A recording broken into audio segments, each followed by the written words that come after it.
Podcarro Entrevista, um quadro do Podcarro, seu podcast automotivo de baixo orçamento, sempre com um convidado, trazendo as histórias do mundo automotivo. E no comando, eu, Rodrigo Tavares. Este é um produto do GPC. Olá, sejam todos muito bem-vindos e bem-vindas ao Podcarro. Eu sou o Rodrigo. E no programa de hoje, como vocês já puderam ouvir pela introdução, se trata do retorno do quadro que vocês mais gostam nesta bagaça de jornalismo automotivo, que é o Podcarro Entrevista. O quadro onde a gente sempre convida uma personalidade, algum amigo nosso, alguém que queira contar para todo o Brasil e talvez até para outros países, pois fiquei sabendo hoje que este programa é ouvido também em Portugal e também no Japão, olha só que interessante. A gente vai trazer aqui hoje histórias relacionadas ao mundo do carro, ao mundo do automóvel. E é óbvio, como não poderia deixar de ser, eu tenho sempre que pedir a você encarecidamente que participe de mais um destes episódios do Podcarro, que siga a gente nas redes sociais, no @podcarro, em tudo que é lugar, Twitter, Instagram, Facebook. Facebook nem tanto, porque aquilo lá tá uma faixa de Gaza, tá basicamente largado ao Deus dará. Mas siga a gente principalmente no Twitter, onde você acompanha todas as badernagens do GPC, que é o grupo Podcarro de comunicação. Tem sempre alguma história, algum bastidor do que acontece nos corredores desta loucura que é o Podcarro. Bom, antes da gente ir direto ao assunto, é importante frisar a vocês o seguinte: o Podcarro teve parado por um tempo, pois realmente tem sido bastante complicado conciliar faculdade, trabalho e muitas outras coisas, mas estamos voltando com tudo. E se você tiver alguma sugestão para passar pra gente, quer sugerir uma pauta, quer fazer alguma colocação, não se acanhe, a nossa DM, os nossos comentários estão abertos para vocês. E se você está chegando agora, seja muito bem-vindo. Essa revista eletrônica automotiva semanal tinha o hábito de ir ao ar todo sábado às 11h30 da manhã, mas a gente está voltando com isso aos pouquinhos, então conte com a paciência, porque ela é muito importante neste momento. Bom, galera, é o seguinte: hoje, excepcionalmente, estamos trazendo uma entrevista duplo, porque já faz muito tempo que a gente não faz isso. Acho que, se eu não me engano, o último foi sobre a GGD, Girl Gang Drivers, inclusive meninas, forte abraço. Mas hoje a gente vai trazer simplesmente dois expoentes do jornalismo automotivo. São pessoas que eu já acompanho o trabalho já tem bastante tempo, e eu acho que seria muito interessante trazer essas duas vozes do mundo do automóvel para vocês terem uma noção de como funciona esse mundo relacionado ao jornalismo automotivo. Em um dos lados, temos simplesmente... Em um dos lados, não. Sejamos extremamente precisos neste programa. Temos ninguém mais, ninguém menos do que o staff de uma das revistas automotivas mais consagradas de toda a história da Terra Brasilis. Estamos falando da Quatro Rodas. Sim, a revista que já está aí desde a era mesozoica, passando pra gente todas as noções relacionadas ao automóvel, coisa que a gente acompanha aí há muito tempo. Eu, particularmente, desde 2002... Eu sei que tem uma galera que ouve o programa aí que nem era nascido nessa época, mas eu já tava aí, e já tava lendo, e já tava enchendo o saco sobre carro. Mas hoje a gente tá aqui com dois nomes desta publicação, deste site, deste evento que é o automóvel, para falar com vocês sobre o jornalismo automotivo.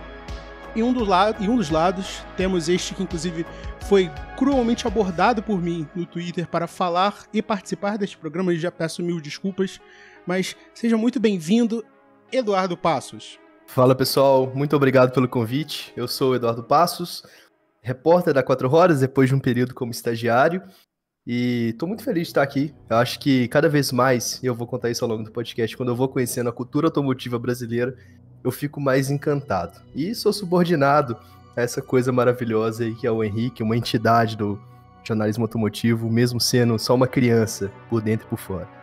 E como já foi grandemente adiantado, nós temos do outro lado também outra grande figura do jornalismo automotivo que engrandece a nossa presença aqui hoje no Podcarro, Henrique Rodrigues. Opa, obrigado pelo convite. Meu nome é Henrique Rodrigues, faz 4 dias que eu não dirijo um carro ruim e eu sou editor da Quatro Rodas. Enfim, é isso. Bom, galera, primeiro, muito obrigado por vocês estarem participando de mais um episódio deste programa. É uma honra recebê-los aqui nesta humilde emissora de podcast, se é que isso sequer existe. Mas enfim, a gente está aqui hoje para falar sobre o que basicamente une vocês e une a Quatro Rodas, que é o jornalismo automotivo, tá? É óbvio que a gente poderia simplesmente tratar daqueles temas bastante... como é que faz? Como é que começa? Mas simplesmente a gente não precisa falar sobre isso. Isso aqui é um ambiente aberto. Mas eu quero fazer uma pergunta muito simples pra vocês. Eu faço isso pra todo mundo que passa aqui, tá? Então, sintam-se à vontade para responder da maneira que bem quiserem. E a pergunta é muito simples. Já que vocês trabalham com o meio do automóvel, pelo menos é esperado que essa relação com o automóvel seja uma coisa, pelo menos, latente na vida de vocês. Então, a pergunta de $1 milhão é o seguinte: em que momento da vida, ou em que momento, trabalhando com o automóvel ou não, como vocês começaram a gostar de carro? Você quer começar pelo que realmente teve o carro latente na vida inteira ou que descobriu o carro tarde? Amigo, ligue este programa da maneira que lhe convier. Nos conte. Fala você, Tá. O meu é óbvio. Fala o teu. Cara, então, aí que tá. A minha história com o carro começou de uma maneira muito engraçada. Eu vou voltar pra 2020, que era o auge da pandemia, e eu era estagiário da assessoria de comunicação de uma gravadora. Eu trabalhava no mercado fonográfico. O meu irmão, que inclusive através dele que eu conhecia o Henrique, mas assim, conhecia de vista, sempre foi fanático por carro. Eu nunca gostei de carro. E 2020, eu conheci uma médica que foi uma das primeiras pessoas a ser voluntária da vacina contra a Covid. E eu tava meio de saco cheio, não tava tendo show, não tava tendo trabalho e tal. Falei assim, quer saber, eu vou tentar vender uma pauta sobre os efeitos colaterais da vacina para revista Super Interessante. E quem era a única pessoa da Editora Abreu que eu conhecia com mais proximidade era o Henrique. Eu chamei ele para pegar um contato da revista Super Interessante. E nisso eu falei de brincadeira, cara. Eu juro que eu falei de brincadeira. Eu falei assim, Henrique, não tem vaga pra estagiário, não? Ele falou assim, tem. Você não quer fazer entrevista, não? Na hora que ele me falou isso, eu pensei, porra, bicho, por que eu fui falar, né? Agora eu tô sem graça de falar que eu não quero. Eu fui pra entrevista com o nosso redator-chefe, o Paulo Campo Grande, PCG. E assim, eu fui falando pra mim assim, quer saber? Eu vou fazer essa entrevista sem compromisso algum, eu vou falar a verdade. Na entrevista eu falei assim, Paulo, eu não entendo muito de carro. Eu fiz engenharia antes, parei na metade, depois eu posso te contar isso melhor. Mas o meu negócio sempre foi avião, né? E, enfim, é isso. E se gostar, gostou. Se não gostar, tudo bem. E acho que ele gostou. Eu entrei na Quatro Rodas como estagiário em outubro de 2020. E aí, cara, eu posso falar com muita sinceridade. Eu apaixonei por carro. Apaixonei por carro e assim, consegui me encontrar em algumas áreas. Talvez tenha sido o que contribuiu para que eles quisessem que eu fosse efetivado como repórter, que foi principalmente os segredos, né? Eu sou meio que o responsável pela seção de segredos da revista, e novas tecnologias, que envolve principalmente carros elétricos e automação veicular. Só que assim, eu brinco que hoje em dia eu vou dormir vendo review de Nissan Qashqai, porque eu apaixonei pela coisa mesmo, sabe? E é muito engraçado. Mas eu acho que assim, o carro entrou na minha vida há 2 anos atrás. 2 anos e meio atrás, eu não saberia a diferença de um Corolla e um Civic. Cara, que chocante. Chocante no sentido de choque mesmo, não de nossa, que incrível, porque, cara, assim, digo isso muito da pessoa que cresceu olhando Quatro Rodas e tal, mas é quase como se fosse, tipo, meu Deus do céu, isso tinha que dar certo. Em algum momento isso tinha que dar certo, porque a pessoa, não encare isso como uma crítica, tá? Pelo amor de Deus. A pessoa não ter muita correlação com o carro e cair, digamos que de paraquedas, vai. Nessa vaga é literalmente o sonho da galera, sabe? Tipo, é legal ver essa construção e a forma como isso se deu. Então, por isso que eu digo o sentido do choque, né? Tipo, meu Deus do céu, o cara não sabia a diferença de um Civic e um Corolla, cara, pelo amor de Deus. Mas ver como é que as coisas evoluíram. Inclusive, eu vou chegar na parte do avião daqui a pouco, que inclusive uma das coisas que eu quero comentar aqui, mas agora vamos ouvir a parte relacionada ao estado da Guanabara. Senhor Henrique, por gentileza, nos conte como começou sua relação com o carro. Olha, acho que é quase desde quando eu nasci, porque eu mal sabia falar, eu já saía apontando na rua, esse carro é o tal, é o Ford, esse aqui é um Del Rey, esse aqui é o Escort.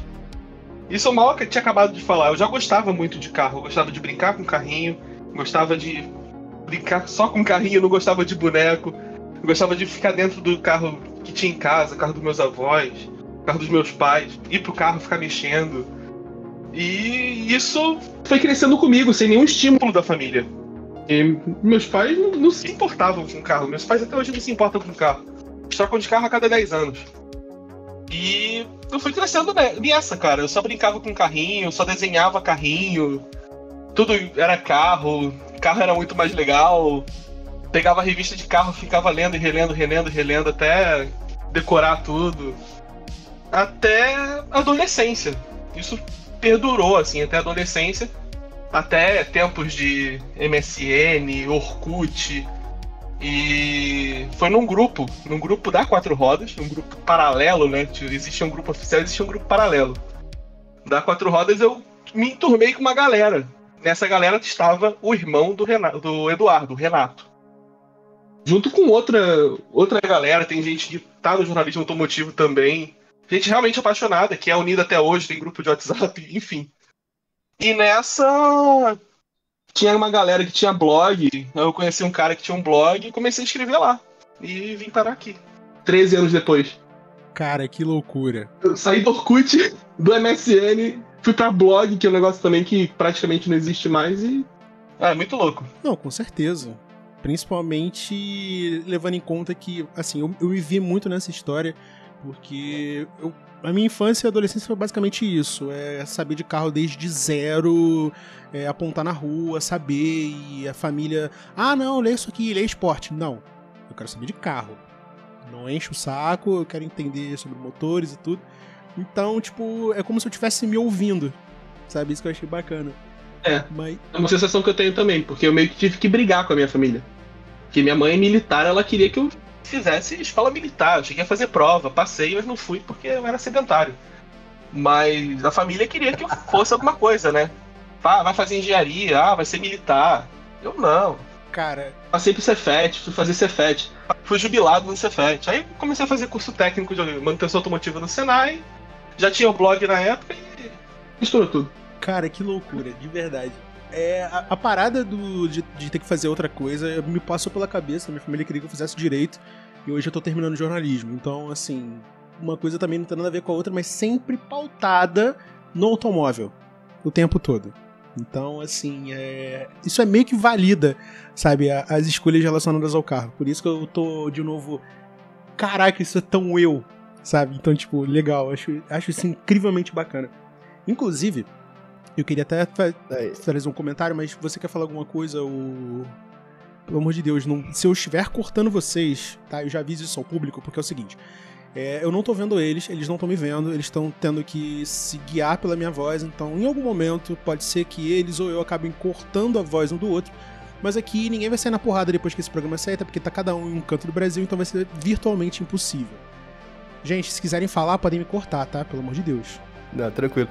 Só ia fazer complementar uma coisa, que vocês estão citando essas experiências suas, e eu também vivi isso de uma maneira própria também, porque antes de eu fazer jornalismo, eu passei em medicina na UFMG e não quis fazer. Aí eu fui fazer engenharia civil, que já seria meio que, tipo assim, um segundo nível, né, de prestígio dos cursos, assim, nessa visão geral das coisas. E eu odiei o curso de engenharia civil. Falei assim, se o primeiro período do ciclo profissionalizante for ruim, eu vou largar isso aqui, eu não aguento mais. E dito e feito. No meio de 2017, eu larguei a engenharia civil e falei, quero fazer jornalismo, vou fazer na USP. E, cara, eu passei na USP, entrei na USP em 2018, e 2018 eu acho que foi o ano que mais teve demissão em redação brasileira.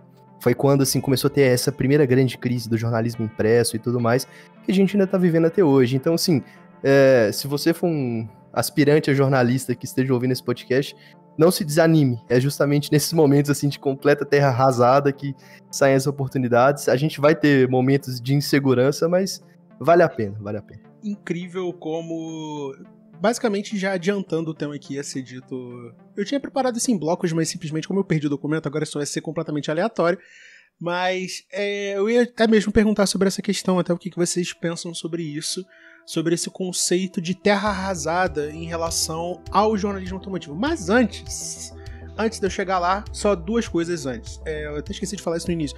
Você ouvinte, cara amigo, cara amiga que está ouvindo esse programa e quiser contribuir para a continuidade deste mesmo podcast automotivo de baixo orçamento, quiser fazer qualquer contribuição, não se esqueça que o nosso e-mail também é o nosso Pix. Olha só que demais, podcarro@gmail.com. A gente aceita qualquer valor de muito bom grado, a gente também pode ler as suas mensagens no próximo episódio. Gente, seguinte, essa é principalmente direcionada ao Henrique. Tava falando sobre essa passagem por diversos lugares antes de ficar definitivamente na 4 rodas. Eu lembrei de um pequeno episódio, inclusive da minha própria vida, que é o seguinte: se eu não me engano, Henrique, você passou por um site chamado Autosegredos, correto? Sim. Então. Logo no início. Se eu não tô enganado, eu fui atrás da notícia, não vou falar se eu tô enganado, porque obviamente tô lendo ela aqui. Você trabalhava também no setor de flagras, se eu não tô enganado, obviamente, Autosegredos então tem tudo a ver. Em 2014, um leitor te mandou fotos do novo, na época, né, o novo Fiat Uno Sporting, que tinha sido flagrado no Rio de Janeiro. E por um acaso, esse leitor era eu. Olha só que demais. Nossa! Então, animal. Eu lembrei disso esses dias, pra você ter uma ideia. E foi literalmente a primeira contribuição para jornalismo automotivo que eu fiz na minha vida. E eu fui lembrar desse bagulho, sei lá, passando pelo Twitter esses dias. Falei, caramba, eu já meio que ajudei a montar um texto, sabe? Se a galera que estiver vendo isso aqui no YouTube, eu vou colocar o link na descrição e o print da tela. Mas, cara, que loucura. Eu já passei por uma situação assim, cara. Sério? Nos conte. Uma vez na Tijuca, eu tava saindo da casa da minha avó, tinha um Suzuki Swift dessa geração, não atual, né, geração anterior. Parado assim na rua, e caraca, um Swift, esse carro não vende no Brasil. Eu fiz uma foto com um Mocoronga lá, um Motorola bem velho que eu tinha, e mandei pra Web Motors. O Gustavo Rufo fez a matéria, saiu na internet, isso em 2007, 2008, sei lá. E depois eu fui conhecer ele, cara. Eu já troco ideia, troquei muita ideia com ele. Aprendi até muito com ele, conversando com ele. Ele foi pra Portugal, saiu do setor. Na verdade, ele tá num site estrangeiro, Auto Evolution. Ele contribui pro Auto Evolution atualmente. Mas foi uma situação assim parecida. Mandei um flagra e depois eu tava do mesmo lado que ele. Cara, é isso que eu acho incrível, né? Tipo, é uma coisa que eu falo muito. O mundo é uma ervilha cortada ao meio. Ele é muito pequeno. Então, uma hora você tá literalmente ajudando a compor uma matéria, inclusive muito mal feita da minha parte, que eu só tirei uma foto, sendo que o carro tava parado. Eu podia ter tirado várias, que inclusive era... Qual era a cor? Era um Fiat Uno Sporting branco, o primeiro com aquele câmbio GSR de botão, que na verdade era o Dualogic. Nossa. Aquela coisa, enfim, né? Câmbio de Ferrari, pô. Ferrari mundial, né? Porque putz grila. Mas tipo... eu fiquei pensando nisso várias vezes. Tipo, o carro tava parado. Eu podia simplesmente ter flagrado o carro de todos os ângulos possíveis. Mas não, eu vou tirar uma foto só porque essa é a melhor foto que eu tirei. Eu devia ter mandado tudo. Enfim, a gente aprende, né? Agora, terminando o jornalismo, a gente percebe que tem certas coisas que não dá pra deixar passar. Mas ter feito o registro. Mas continuando, é incrível como é que as coisas acontecem, né? Um negócio tão... um pequeno detalhe, assim, dessa loucura que é a vida do jornalista. Mas enfim, gente... Paremos de falar de mim, estamos aqui para falar de vocês, é óbvio. E vamos falar um pouco, especificamente, sobre a área do jornalismo automotivo. Que é o seguinte, a minha dúvida é a dúvida de 38 trilhões de brasileiros que escutam esse programa, que é o seguinte. Obviamente, a galera que acompanha o jornalismo automotivo hoje, a grande maioria é pela web, ou é pelos vídeos. Inclusive, a Quatro Rodas soltou um vídeo hoje, que inclusive o senhor Eduardo está participando, que eu vi, que é da Maverick Sim, híbrida, né? Inclusive vou conferir depois, porque simplesmente eu estava fazendo 38 milhões de coisas e não consegui acompanhar. Mas a minha pergunta é o seguinte: na visão de vocês, tá? E digo isso também como um aspirante a trabalhar nesta profissão, que é o jornalismo automotivo, eu lhes pergunto, mesmo considerando esse conceito de que a gente não fala mais em outras publicações impressas, que o número reduziu bastante, acho que existem 3 ou 4, assim, de cabeça, que eu consigo lembrar agora. Mas vocês consideram que o jornalismo automotivo, tirando por conta do impresso, ele vive uma crise? Olha, eu diria que não. Eu acho que, por mais que a gente tenha enfrentado períodos muito esquisitos, acho que hoje, como nunca, existe uma liberdade para você gerar um conteúdo diferente, fazer pautas diferentes. Você não precisa mais, assim, pro jornalista, né? Embora muita gente não esteja contratada por um grande veículo, isso dá uma certa liberdade para a pessoa criar conteúdo. Só que ela tem que dar a cara a tapa, ela tem que batalhar, fazer seu próprio canal, se tornar um influenciador. Mas eu acho que isso não é uma crise, acho que isso é uma mudança mesmo, é uma revolução, que no início, de certa forma, é dolorosa. Sim, de fato. Não, então, eu acho que o jornalismo, o jornalismo automotivo, né, ele pega hoje em dia, e assim, é realmente um achismo, né, como alguém que é pouco experiente na profissão, mas eu acho que ele pega alguns vícios do jornalismo como um todo, mas ele tem algumas virtudes que são só deles. E isso que o Henrique falou é bem verdade, essa questão de dar cara a tapa, que é uma crise, de certa forma, geracional, né, porque o antigo jornalista, ele conseguia o prestígio, ele conseguia o reconhecimento só escrevendo, né, na revista impressa, no jornal, o que fosse. E hoje em dia, eu acho que a vida pública e a vida pessoal do jornalista se mistura, né, talvez um pouco daquela dúvida constante do que é jornalista, do que é influencer. E assim, se a gente disser também que o jornalista jovem já entendeu essa fronteira, ele vai estar mentindo. A gente está aprendendo isso enquanto as coisas vão acontecendo. Então, isso de certa forma, essa dificuldade de entender esse jeito novo de fazer jornalismo, talvez aparente esse aspecto de crise, de dificuldade. Mas, ao mesmo tempo, e a gente tem no jornalismo automotivo uma perspectiva que, para mim, é muito animadora, é que a gente está simplesmente inserido na questão mais importante do mundo daqui para frente, que é a emergência climática, né? Se a gente pega a emergência climática, qual que é o tópico mais importante? A descarbonização. Se a gente pega a descarbonização, qual que é o tópico mais importante? É a frota de veículos, de automóveis como um todo.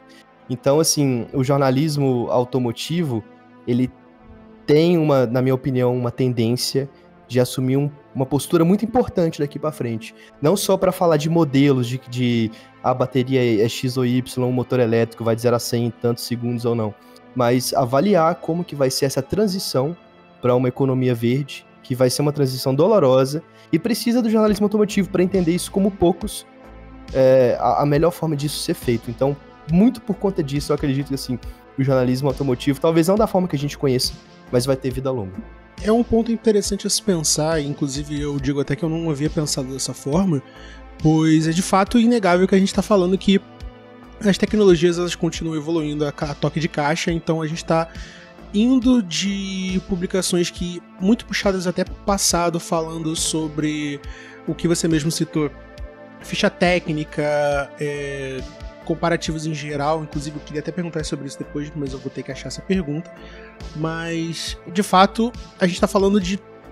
Eu tava pensando, na verdade, eu tô tentando formular a pergunta, eu quero mesclar isso, por exemplo, com uma reportagem do Henrique, que inclusive foi premiada, que é o do Meu Fusca Roncasse, que a gente tá falando sobre uma coisa que era impensável, que era um Fusca elétrico, né, e uma coisa com uma tecnologia tão bem construída assim, e a forma como isso está se moldando na cabeça do público, porque de certa forma, querendo ou não, a gente está transicionando para veículos elétricos, então de certa forma o público também vai mudar a forma de consumir jornalismo automotivo, né? Então eu não havia parado para perceber que de certa forma a galera precisa também procurar esses conteúdos além da revista, né? Além da visão antiquada, do que, por exemplo, quando eu falo em visão antiquada, a galera, imagino que a galera que ouve o programa pense Motor 3, essas coisas mais clássicas e tal.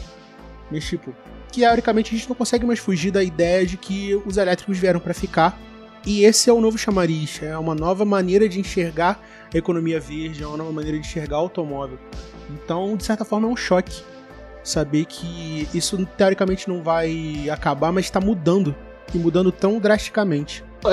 A questão é a seguinte: quando você tem um carro elétrico, ele tem menos componentes, menos questões mecânicas para serem abordadas, e assim, tem mais questões de usabilidade. Você tem um motor muito simples, né? Um motor elétrico tem basicamente 2 peças. Você não precisa se preocupar com injeção, com turbo, com o tamanho do tanque, com enfim, o duplo comando de válvulas. É só um motor elétrico que vai te entregar a força ali imediata, a potência vai crescer, vai variar um pouco. E ele vai te entregar um desempenho que talvez o carro nem esteja preparado para entregar. É até um pouco exagerado. Mas aí entra a questão de uso. Você tem a bateria, né, a autonomia, você está preocupado mais com o quanto você pode rodar com o carro sem ter que recarregar. E com a qualidade, né, desse rodar. Porque você tem um carro mais silencioso, daqui a pouco o nível de autonomia vai dar um outro passo adiante. Daqui a pouco já vai poder tirar a atenção do trânsito, vai poder curtir o carro de um jeito que nunca foi possível. E acho que isso vai dar um enfoque também diferente para o nosso trabalho, como jornalistas automotivos. Vai ser basicamente como testar um celular, só que com rodas, como testar um computador que anda por aí com você dentro. Cara, que loucura. Eu nunca tinha parado pra pensar que é literalmente isso. A gente... Assim, é óbvio que eu tô fazendo uma leitura muito grosseira do que foi dito, mas a gente tá transicionando do mecânico pro tecnológico, sabe? Muito. É uma transição enorme. Tô em cima da pauta do fim do Gol. O último teste do Gol mal fala de desempenho, por exemplo, mal fala de potência do motor. Mas dá um enfoque assim, olha, se quebrar o distribuidor do carro, você pode trocar, porque é muito fácil. O acesso aqui do motor, você consegue manusear muito bem, sabe? Em 40 anos, houve essa mudança. O carro deixou de ser um objeto mecânico que quebra e você podia consertar, para ser uma coisa mais complexa. E daqui a pouco ele vai deixar de ser uma coisa tão complexa assim, para ser como um eletrodoméstico. Cara... eu acho que um exemplo legal disso, né, aconteceu recentemente comigo, que eu testei o BYD Song Plus, e o carro em si, mecanicamente avaliando, né, ele é ótimo, ele é um carro bem bacana, ele é um carro que agrada, assim, em certos aspectos ao purista. Mas o meu objeto de maior crítica do carro, e que, tipo, talvez me convenceu a não dar uma nota maior, uma nota bem boa para ele, foi porque ele falhou nas questões tecnológicas. A interface de usuário do carro era ruim, né? A interface homem-máquina desse carro era ruim. E em tempos atrás isso sequer ia ser um mecanismo, um item de avaliação, né? Mas hoje em dia isso é importante. Dois comentários sobre isso. Primeiro, sobre o carro elétrico que você falou agora. É incrível pensar como também, isso até é bastante pareado com o que o Henrique falou, a forma de avaliar muda. Porque a gente agora está falando diretamente de outros componentes, de outras coisas relacionadas ao tecnológico que necessariamente, antigamente, seriam, não digo ignoradas, mas não seriam tão levadas a sério, né? Por exemplo, eu falo muito isso pela galera que acompanha o conteúdo que eu faço, tanto aqui no Podcar, mas também no Twitter, que inclusive é @THERTLima em todas as redes. Que a gente puxa muito matérias do passado, eu vira e mexe, posto algum print da Quatro Rodas antiga, ou da Motor 3, coisas assim, e a gente fica discutindo números de 0 a 100, capacidade de tanque, entre eixos, não sei o que, mas a gente vê que aquilo ali é um nicho. É uma galera que gosta muito de veículos antigos, que gosta de voltar ao passado, que gosta daquele jornalismo dito clássico, né? E hoje a gente tá falando de uma coisa muito puxada pro high-tech, né? De uma interface que pode não ser tão intuitiva, de um número de desempenho não necessariamente importante, mas talvez, por exemplo, puxando da memória a BMW Série 7, uma tela de TV imensa na partição traseira, um sistema de condução semi-autônomo, um farol Swarovski de 38 milhões de funções, e mudou muito. Mudou escandalosamente. E o que me fez pensar nisso, inclusive, foi o próprio comentário do Henrique sobre o Gol. Né? Inclusive, uma questão muito querida a mim, pois proprietário de um Gol 95, meu carro de uso diário. E é engraçado pensar como a forma de avaliação mudou drasticamente. Antigamente era muito fácil se ver, até mesmo pela galera que eu falei agora, se ver comentando, não, porque 1.6, porque 1.8, porque o 2.0, porque o G5, porque problema de módulo. Não. Hoje a gente fala de um público que dificilmente vai fazer uma manutenção dual A em casa. Vai levar o carro na concessionária. Até mesmo porque o carro não deixa você fazer manutenções em casa porque vai acusar 38 milhões de sensores e você vai ficar maluco. E a imagem não vai sumir do painel. E é uma quebra de paradigma tão grande que a gente, enquanto público, não tem muita noção, né? A gente só vai acompanhando. Então é engraçado pensar como essa forma de se fazer jornalismo automotivo mudou tanto nos últimos anos. Eu acho engraçado que eu vejo muitos paralelos do que a gente está vivendo nos carros com o mercado fonográfico. No jornalismo como um todo, primeiro, quando você pega, por exemplo, a questão do MP3, né? Da mesma forma que o jornalismo hoje em dia está sofrendo com o impresso, as gravadoras sofreram com o MP3, com os downloads anos atrás, e encontraram um modelo de negócio que foi lucrativo eventualmente, que hoje em dia é o Spotify, é o Deezer e tudo mais. Então, sim, só falando rapidinho, eu acho que o jornalismo vai encontrar esse modelo de negócio equivalente também. E pegando na questão da música, eu sempre fui um cara, assim, muito apaixonado por áudio como um todo. E aí você vem desde o vinil também, dos amplificadores valvulados, né, da música analógica, a essa coisa digital que a gente vive hoje. E assim, também apostando que os carros vão seguir um caminho meio análogo à questão de audiófilos e tudo mais, o cara do vinil, ele continua existindo e ele continua tendo o seu desejo atendido. As vendas de discos de vinil hoje em dia são mais altas do que nunca. E tomou talvez assim, um enfoque diferente, né? Inclusive até melhor, o cara que gosta de vinil hoje em dia, ele é mais bem atendido do que o cara que gostasse de vinil há 40 anos atrás. Porque o que as gravadoras perceberam? Se você faz um disco com um trabalho gráfico bonito, com um áudio bem tratado, um vinil de 180 gramas, você consegue cobrar um valor unitário maior que faz aquilo ali valer a pena, né? O problema, na minha opinião, é que tem algumas pessoas que elas ficam talvez ressentidas pelo fato daquilo que elas gostam não ser mais algo majoritário, mainstream. Isso pra mim é um problema. E com o carro, pra mim, vai ser a mesma coisa, sabe? O mercado pro carro a combustão, na minha opinião, vai continuar existindo. A gente tem, por exemplo, a gasolina sintética da Porsche, que vem sendo desenvolvida com esse propósito. A gente tem propostas de leis para que carros eventualmente clássicos, né, que são os carros de hoje em dia, sejam, talvez, assim, isentos da obrigação de emissão de poluentes e tudo mais. Então, assim, o cara que gosta de carro, na minha opinião, ele pode ficar tranquilo, porque esse carro mecânico, né, a combustão, sujo, digamos, vai continuar existindo. O que não pode acontecer é a pessoa se sentir ressentida, porque o carro, a combustão não vai ser mais algo majoritário, mais mainstream. Mas se ele tiver ok com essa perspectiva, ele vai continuar sendo atendido, sim, eu acho. Eu penso muito dessa forma, porque é inclusive uma discussão muito grande que a gente tem, não só aqui, mas também no Car Twitter e coisas assim, é sobre a questão de como esse público que hoje se diz fã de carro, se diz interessado, a galera que vai atrás da informação, o público, por que não o público também de vocês? Né? Porque é a galera que aprendeu com os pais, com os tios, com os avós, com as mães e por aí vai, a interpretar o carro de uma maneira um pouco mais, digamos assim, poética. Vai um pouco mais puxada pro mecânico, onde puxada para as sensações e tal. Falo muito isso por mim mesmo. Tô falando com vocês, estou olhando agora para a propaganda que tem na minha parede do Gol GT 1.8, que é um carro que eu amo de paixão. E tipo, a imprensa especializada adorou o Gol GT 1.8. Era uma coisa absurda no Brasil nos anos 80 você falar de um carro que tinha um nível de preparação de fábrica similar a um Golf GTI, por exemplo. Então hoje a gente fala de uma maneira de trazer essas informações para esse público, e é um público cada vez mais seleto. Mas não seleto no sentido de que ficou mais exclusivo, mas no fato de que talvez esse público esteja se diluindo.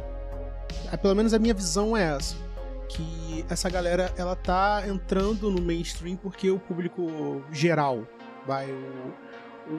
o A e B de cada dia, estão migrando para novas expectativas, para novas soluções, para veículos híbridos, elétricos e tal.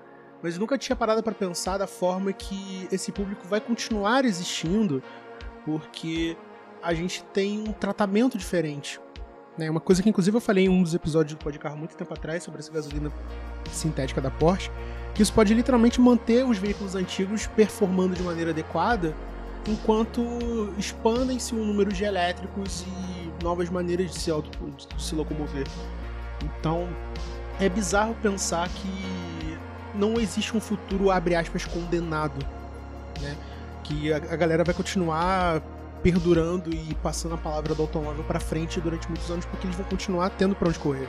Não, eu super concordo com isso. Inclusive a Porsche, no evento de apresentação da gasolina sintética, citou isso, né? Eles falaram, olha, eu não lembro se esse é o número exato, mas era algo, né, nessa ordem de grandeza, 70% dos Porsches fabricados na história ainda rodam. E o pessoal da Porsche falando, a gente ama esses carros, a gente quer esses carros rodando, tanto quanto vocês entusiastas. Então, assim, essa gasolina sintética tem um propósito, uma viabilidade econômica? Tem. Mas também tem muita questão da paixão, né? Então, os tomadores de decisões da indústria automotiva são pessoas que um dia também foram fãs de carros. E essas pessoas, pelo meu contato com eles também, têm essa mesma angústia de fazer o carro clássico, o carro a combustão se manter existente, e acho que eles vão encontrar um jeito, sim. Diga lá, Henrique, eu acho que você está um pouco muito quieto. A gente não deixou você falar no último tempo. Você quer comentar alguma coisa? Não, assim, tem a questão da gasolina sintética, também tem motores a combustão, entre muitas aspas, a hidrogênio, mas isso também é só pelo anseio de querer manter uma explosão acontecendo dentro do capô do seu carro, porque dificilmente seria possível aplicar esse combustível em carros que já existem com tanta facilidade quanto a gasolina sintética, que não exige nenhuma adaptação. Mas nós também temos o nosso etanol, né? Então, eu imagino, assim, Brasil, né? Questão Brasil. Aqui, a transição para o carro elétrico vai ser uma coisa de muitas décadas. O motor a combustão ainda vai perdurar aqui por muito tempo. Assim como o câmbio manual ainda insiste, né, em se manter muito forte no Brasil. É bizarro pensar dessa forma, porque... Bizarro não digo no sentido de errado, eu digo no sentido de ser um certo choque, porque... Claro, a gente fala, eu digo isso muito por mim, que a gente acompanha muita notícia de fora, e todo mundo falando o tempo todo, não, porque vão banir carros a combustão a partir de 2030 em determinado lugar e tal. Então é inevitável pensar nisso em contexto de Brasil, mas considerando isso, é realmente muito possível que isso demore muito tempo, porque atirar, por exemplo, pelo fato de que carro elétrico hoje no Brasil é uma pequena fortuna, né? Então... Em qualquer lugar do mundo é muito caro. Menos, talvez, na China, porque eles têm milhões de concessões feitas em termos de segurança, em termos de impostos. Então, mas exatamente. E na Escandinávia, talvez, também. Que aí eles também incentivam bem forte, bem pesado. Na opinião de vocês, o que... Assim, a pergunta é tirada completamente do fundo da cartola, né? Vocês acham, assim, em termos crus, o que seria necessário, em termos de Brasil, para que o carro elétrico finalmente vingasse em termos de massa? Fábrica de baterias. Fábrica, não uma linha de montagem onde se coloca as células que vêm da China numa caixa de alumínio para se montar. Uma fábrica mesmo, isso não existe ainda no Brasil. E é muito difícil. Por que isso é tão problema? É muito difícil você importar uma bateria. Você colocar num container centenas de baterias é quase impossível, porque você tem que manter um distanciamento seguro. Aquilo ali pode explodir, se aquilo ali explodir, você não vai conseguir apagar, você vai ter que deixar aquela reação química acontecendo ali, gerando fogo até se esgotar a matéria ali. Então é muito complexo. Em avião você também não pode colocar. Então você tem que produzir a bateria para você ter volume, antes de mais nada. Não, e assim, eu acho que o carro elétrico ele também expõe muitas questões que vão ser muito problema daqui em diante, porque já pegando um âmbito um pouco mais amplo, mas que eu acho que não tem como evitar, essa questão dessa transição para a economia verde, né? A gente tem aí os 200 e poucos países do mundo tendo que, mais ou menos no mesmo ritmo, fazer uma transição igual para uma economia verde. Só que os países que poluem desde o século XVIII, eles lucraram muito com isso, né? E hoje em dia eles conseguem fazer uma transição muito mais fácil. Então, assim, se você me perguntar o que eu acho que é necessário, são algumas coisas que, por exemplo, foram discutidas agora na COP, que é, por exemplo, um fundo que auxilie países mais pobres, os países de uma industrialização tardia, a fazer essa transição, a investir. Como que esse investimento pode ser feito, na opinião, principalmente de pessoas, assim, de especialistas que eu converso? Subsídios, porque não adianta, a gente não tá transicionando pro carro elétrico porque ele faz sentido economicamente, a gente tá transicionando porque ou é isso, ou a gente vai provocar uma alteração climática no planeta que vai ter um prejuízo ainda maior, né? Então, vai ser uma transição dolorosa, inevitavelmente. E os países mais pobres vão depender de subsídios, vão depender, assim, de uma certa criatividade. Eu acho que o Brasil é um país muito bom de encontrar essas soluções baratas para as coisas. O próprio etanol é uma prova disso, né? Quando veio as crises do petróleo no século XX, a gente encontrou essa solução muito bacana. Mas vai exigir uma dose de engenhosidade, vai exigir uma dose de criatividade e vai exigir subsídio. Se a gente tiver um estímulo para que, tipo, uma primeira estrutura de indústria de carros elétricos se instale, já facilita, já tipo assim, um primeiro passo dado. E aí a gente tem que ver como que vai ser essa adoção, se os preços vão realmente, assim, ser acessíveis. Eu acho que a gente ter a China hoje em dia como concorrente ajuda demais, porque é inegável que quanto mais pessoas, quanto mais empresas, quanto mais países estão aí no jogo, mais as grandes montadoras vão aceitar reduzir as margens de lucro dela, né, para conseguir ter alguma relevância, e por aí vai. A própria Tesla, com 1 milhão de críticas que ela merece, mostrou isso, né? Quando ninguém dava nada pro carro elétrico há 10, 15 anos atrás, ela conseguiu fazer coisas que foram impressionantes, né? Então, assim, o espaço para engenhosidade para o que aparentemente é inviável, muitas vezes existe. Muitas vezes existe, e as empresas com o pensamento antigo não conseguem levar isso para frente. Acho que a história da Ford tem eventos cíclicos que provam isso muito bem. Às vezes que a Ford errou por insistir num objetivo e provou-se que isso estava tudo errado. Tem muita gente também na indústria tomando decisões erradas. É bizarro pensar, inclusive, na questão da Ford, né? Que eu acabei, inclusive, colocando isso aqui, eu acabei te cortando. Mas é bizarro pensar quantas e quantas decisões erradas a Ford tomou nos últimos anos. Né? Só de cabeça assim, eu já consigo pensar em 3.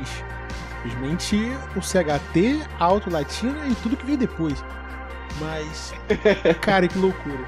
Hoje em dia, os produtos da Ford são bons, sabe? Eu, eventualmente, ando nos carros da Ford, principalmente a Maverick, e, cara, é um carro muito bom, né? Só que quando você vai ver principalmente o preço que eles vendem as coisas, né? As decisões que eles tomam, não dá pra entender muito bem mesmo, né? Isso a gente, inclusive, deixa expresso nos nossos textos. Eu tava justamente lendo a avaliação que o Henrique fez da Maverick 2.0 para ter uma segunda opinião, para ter um insight diferente para avaliar, assim, um primeiro contato com a Maverick híbrida. E ele fala lá, é uma picape excelente, só que o preço dela diminui, assim, os méritos, né? E isso é muito... O preço do pacote, né? O preço do pacote de equipamentos, que é terrível. Assim, né? E assim, mas você concorda comigo que o carro é uma delícia, né? O carro é muito gostoso. Maravilhoso. Aí a picape mais rígida que eu já dirigi. E com a tração integral inteligente, um motor muito bom, cara, o carro é muito divertido. Mas aí quando você vai colocar ele na realidade de alguém que não tem um carro ali cedido para testes, não faz sentido. Inclusive, vocês chegaram agora na segunda parte deste programa, e agora a gente vai falar exatamente do dia a dia do jornalista automotivo. A gente falou muito geralmente, né, aqui falou muito abertamente sobre outras questões, agora vamos perguntar sobre os bastidores do jornalismo. Aqui eu basicamente imagino que vocês vão quebrar 38 expectativas minhas, mas o jornalismo verdade é isso, então vamos lá, gente. Pergunta basicamente pessoal minha. O relacionamento das marcas com o jornalista pode influenciar numa avaliação final, dependendo de um carro, assim, por exemplo, perguntando a esmo, sabe? Tipo, a forma como uma assessoria de imprensa ou um tratamento do jornalista, isso influencia na avaliação de vocês? Olha, não. Infelizmente, não. É um exercício, cara, pessoal, assim, que às vezes você quer fazer uma pauta, um comparativo, você depende de um carro. A fabricante fica dificultando para fazer a porcaria do comparativo. Já aconteceu de a fabricante ter aquele cheirinho de que ia ser um comparativo, ela, não, eu não quero mandar essa versão, eu quero mandar a outra, que ela sabia que ia ganhar a outra. E a gente, não, a outra eu não quero, então a gente não vai emprestar. E aí, fomos atrás de um carro de particular. E o carro ganhou. E agora? Cara, que incrível! A fabricante não quis emprestar o carro com medo de perder, mas o carro era bom, ela não confiava no próprio produto. Gente, é louco isso. Tem caso, assim, do fabricante que prioriza uma publicação concorrente, mas quando o carro vem pra gente, o carro não tem culpa. Uhum. Nem o nosso leitor, ele precisa saber o que é aquilo. O carro é bom, o carro é ruim. Eu vou discordar um pouquinho do Henrique e falar assim, em geral, no jornalismo automotivo como um todo, o tratamento da fabricante pode influenciar muito. A gente sabe que existem pessoas que se deixam seduzir por isso. Só que... Por nós. Não, exato. E isso que eu ia dizer. Eu acho que, assim, eu falo da minha experiência pessoal, quando você vê que é uma publicação de 62 anos, quando você vê que é uma publicação que tem uma preocupação muito grande com essa questão do compliance, da isenção e tudo mais, e principalmente quando você vê todo mundo da equipe exaltando e se preocupando com isso, você se cobra. Inclusive, é uma coisa muito engraçada, porque, pegando o exemplo da Ford, né, e eu acho que essa transparência que eu vou ter agora não tem problema nenhum. É uma marca que eu gosto muito, eu sempre tive uma simpatia pela Ford, porque eu tive 2 Fords na minha vida, antes de eu gostar de carro, e eu gostava desses carros. Talvez, muitas vezes, eu seja até mais duro do que eu seria se eu nunca tivesse um Ford na vida, justamente por essa cobrança. Eu acho que é algo parecido com o jornalista esportivo que revela o time do coração, e começa a ser mais duro com esse time com medo de alguém acusá-lo de ser parcial. Uhum. Então, na Quatro Rodas como um todo, essa é uma cultura muito forte e a gente vê no outro essa preocupação, eu nunca vi isso acontecer, né? Inclusive, assim, recentemente eu fiz um comparativo que o vencedor é de uma marca que me irritou bastante. E, cara, eu fiquei, de certa forma, puto no fundinho, assim, de dar essa vitória pra eles, mas o compromisso é com o leitor, cara. E a pior coisa que pode existir é você ver um leitor de uma maneira muito embasada e com razão falar assim, você errou nessa avaliação, você errou nessa opinião por isso, isso e isso. Inclusive, você tocou numa questão muito importante, que inclusive foi até o que motivou, não inteiramente, mas foi o gancho para essa entrevista, que é a relação do público com a publicação, ou seja, com vocês também. A gente está falando de uma publicação de 62 anos, extremamente consolidada no mercado editorial brasileiro. A gente está falando de, assim, com perdão do exagero, literalmente um dos panteões do jornalismo automotivo nacional, né? Sem sacanagem nenhuma. É literalmente a primeira coisa que vem à cabeça, é o Bombril das revistas de automóvel, tá? Então, assim, não tem pra onde correr. As segundas e terceiras a gente pode simplesmente omitir deste programa.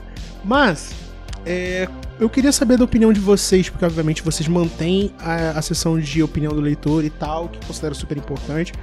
Mas assim, a gente tá falando de um público, quer dizer, eu imagino, tá? Falando isso, considerando o demográfico da galera que lê a revista e tal. A gente tá falando de um público que, na minha opinião, tem cara de ser mais crítico e na hora de apertar a orelha do repórter e do editor não deve poupar palavras. Então eu queria saber de vocês o seguinte, como é que vocês lidam com as críticas do leitor? Tem alguma coisa que pega forte, tem alguma coisa que vocês batem na tecla, ou é aquela coisa do leitor tem razão? Olha, teve um e-mail que nós recebemos recentemente, acho que relacionado até a uma matéria do Eduardo, não lembro. Que na verdade... Não, acho que foi do Guilherme. Era um comparativo do C3 novo, do Kwid e do Mob. Brabo. E o cara não, porque o Mob é isso, o Mob é aquilo, eu falo isso porque eu tenho um. Ah, entendi. Então me convido a conhecer os rivais. Porque é isso, né? Acho que assim, quando eu recebo uma crítica do leitor, eu tento sair dali da situação e entender, ele tá com razão? Se ele tá com razão, ele merece uma retratação, uma errata na revista, enfim. Mas também tem o ponto de que do nosso lado nós dirigimos muita coisa.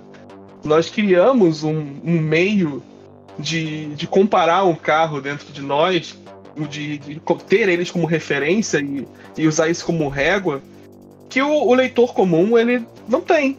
Ele vai ter, talvez, a eventual oportunidade de dirigir aquele carro e ter a referência, mas naquele momento nós somos dos primeiros a dirigir. Então, às vezes ele não aceita que a gente ache que um carro é mais apertado do que o outro, que anda menos do que o outro, entende? E isso pesa. E, enfim, a gente precisa lidar com isso. Também com a paixão, né, do leitor para cada veículo, para cada carro. Eu acho que tem, sem dúvidas, muito disso mesmo. Inclusive foi o Henrique que abriu muito os meus olhos para perceber esse lado passional do carro, e o PCG, né, que é o nosso chefe, que foi muito inteligente de me mostrar que quando o cara faz uma compra, né, isso inclusive ele me mostrou que é algo até cientificamente comprovado, ele tem uma tendência de, tipo, defender a compra que ele fez, porque assumir que você fez um péssimo negócio é a pior coisa que existe, né? E, assim, eu acho que a gente tem que ter esse discernimento, e é uma coisa difícil de entender quando o leitor tem razão e quando não tem. Ontem aconteceu um negócio engraçado, que um cara famosinho do Twitter, né, ele escreveu mais ou menos assim, só pra contextualizar, eu tava falando de uma matéria que a BMW patenteou, né, um conjunto de suspensão que usa o movimento de retorno do amortecedor para gerar um pouquinho de energia que pode ir ou para bateria de 12 volts ou para a própria bateria de alta tensão. Da hora. E aí a gente usou o termo assim, BMW, que é usar suspensão para gerar energia para seus carros elétricos. O cara tava atacando a gente, me chamou de alguém que não fez o ensino primário, porque na opinião dele e de alguns outros poucos leitores, pareceu que eu estava dizendo que o carro gerou um moto contínuo ali, né? Que realmente você conseguiria carregar o carro até 100% com base nesse conjunto de suspensão. É um absurdo, né? É óbvio, isso não existe. Quem lê a matéria também vê que não existe. Quem vê as nossas matérias vê que isso não existe. Mas aí eu também pensei, falei, pô, se tem pessoas que estão pensando isso, e é um assunto tão novo quanto a eletrificação, por mais que eu não considere que eu esteja errado, sendo bem sincero, eu também tenho que entender que talvez, assim, a gente tenha que não brigar com os sentimentos, né, e tentar se adaptar ao que o leitor está sentindo, né. Então tem que ter um pouco, é um desafio ter essa, de certa forma, humildade, né, de entender que você pode até estar certo, mas o seu método talvez não seja o mais ideal para o seu objetivo final, que é passar a mensagem que você pretende, né. Sim, é uma coisa até que eu notei, né, eu já digo isso mais pro tipo de conteúdo que eu produzo, que a galera às vezes se limita a manter uma visão, dita superficial do assunto, porque ela é mais fácil de absorver, de consumir, né? Então eu acho que muitas dessas críticas partem disso também. E uma coisa que foi dita sobre a questão passional do automóvel, eu lembro assim, perdido num canto do cérebro, que uma vez a revista foi acusada de falar muito sobre SUVs. Tipo, sei lá, isso deve ter muito tempo. Vai falar do quê? Vai falar do quê? Exato. O contexto era exatamente esse. E tipo, foi assunto de carta ao leitor. Não, faz um exercício mental. Vamos supor que a edição de janeiro não vai ter SUV. A gente vai falar do quê? Patinete. Vai falar do... Não tem, cara. Não tem coisa, entendeu? E assim, muitas sangue, vezes... né? Não, pera. Muitas vezes... exatamente. Ai, cara, que loucura. Sério, não tem como não... eu entro muito nisso nessa questão também. Mais uma vez eu focando no Twitter, porque obviamente é o meio que eu mais transito. Que a galera fala, não, porque... tá muito puxado pra um lado, não sei o que. Cara, tem um pouquinho de visão de mercado. Perceba que os tempos mudaram. Sabe? É muito... Acho lindo o cara ficar evocando que, tudo bem, os sedãs estão morrendo, não sei o que. Sim, mas de certa forma, o jornalismo automotivo não se limita a falar do que você gosta, e sim do público em geral. Sabe? Eu já recebi crítica aqui no programa uma vez acho que foi um episódio que eu falei de um... Eu não vou lembrar agora, mas acho que era uma minivan feita em cima do Kwid ou do Logan, sei lá, no mercado indiano, uma coisa absurda. Um Triber. Isso, eu acho que é isso. Que um motor tricilíndrico pra 7 pessoas, um negócio que eu não consigo imaginar isso aí subindo o vão da Ponte Rio-Niterói. O vão central. Carregada. Deve ter o desempenho de uma Towner. Um negócio assim. E tipo, eu fui comentar e fazer minha crítica em cima e um cidadão ficou muito alterado, falando que aquilo era um absurdo, que o programa tava falando sobre minivan, que ninguém vai saber de minivan, e dane-se o mercado indiano. Eu falei, amigo, calma, é só um comentário. Você acordou com o pé esquerdo, tudo bem, não é culpa minha. Mas, tipo, é bizarro ver como vocês têm que lidar com esse lado passional do público, que acham que vocês estão... eles estão sendo parciais, porque a mídia e o SUV, gente, pelo amor de Deus. É trabalho. E, Rodrigo, voltando a esse negócio, né? Como que é lidar com o fabricante, né? Uhum. Às vezes o fabricante também tem esse lado passional. Nos conte! Não, o cara trabalha para uma fabricante há muitos anos. A visão dele tá voltada para aquele produto. Uhum. Entende? Ele acha que porque o carro dele pisca a luz de freio quando faz uma frenagem mais forte, o carro dele é muito melhor do que o outro. Acontece isso, porque o meu sistema de piloto automático adaptativo usa radar, ele é muito melhor do que esse que usa câmera. Sabe? Tem essas visões assim. E nós também precisamos lidar, porque o cara...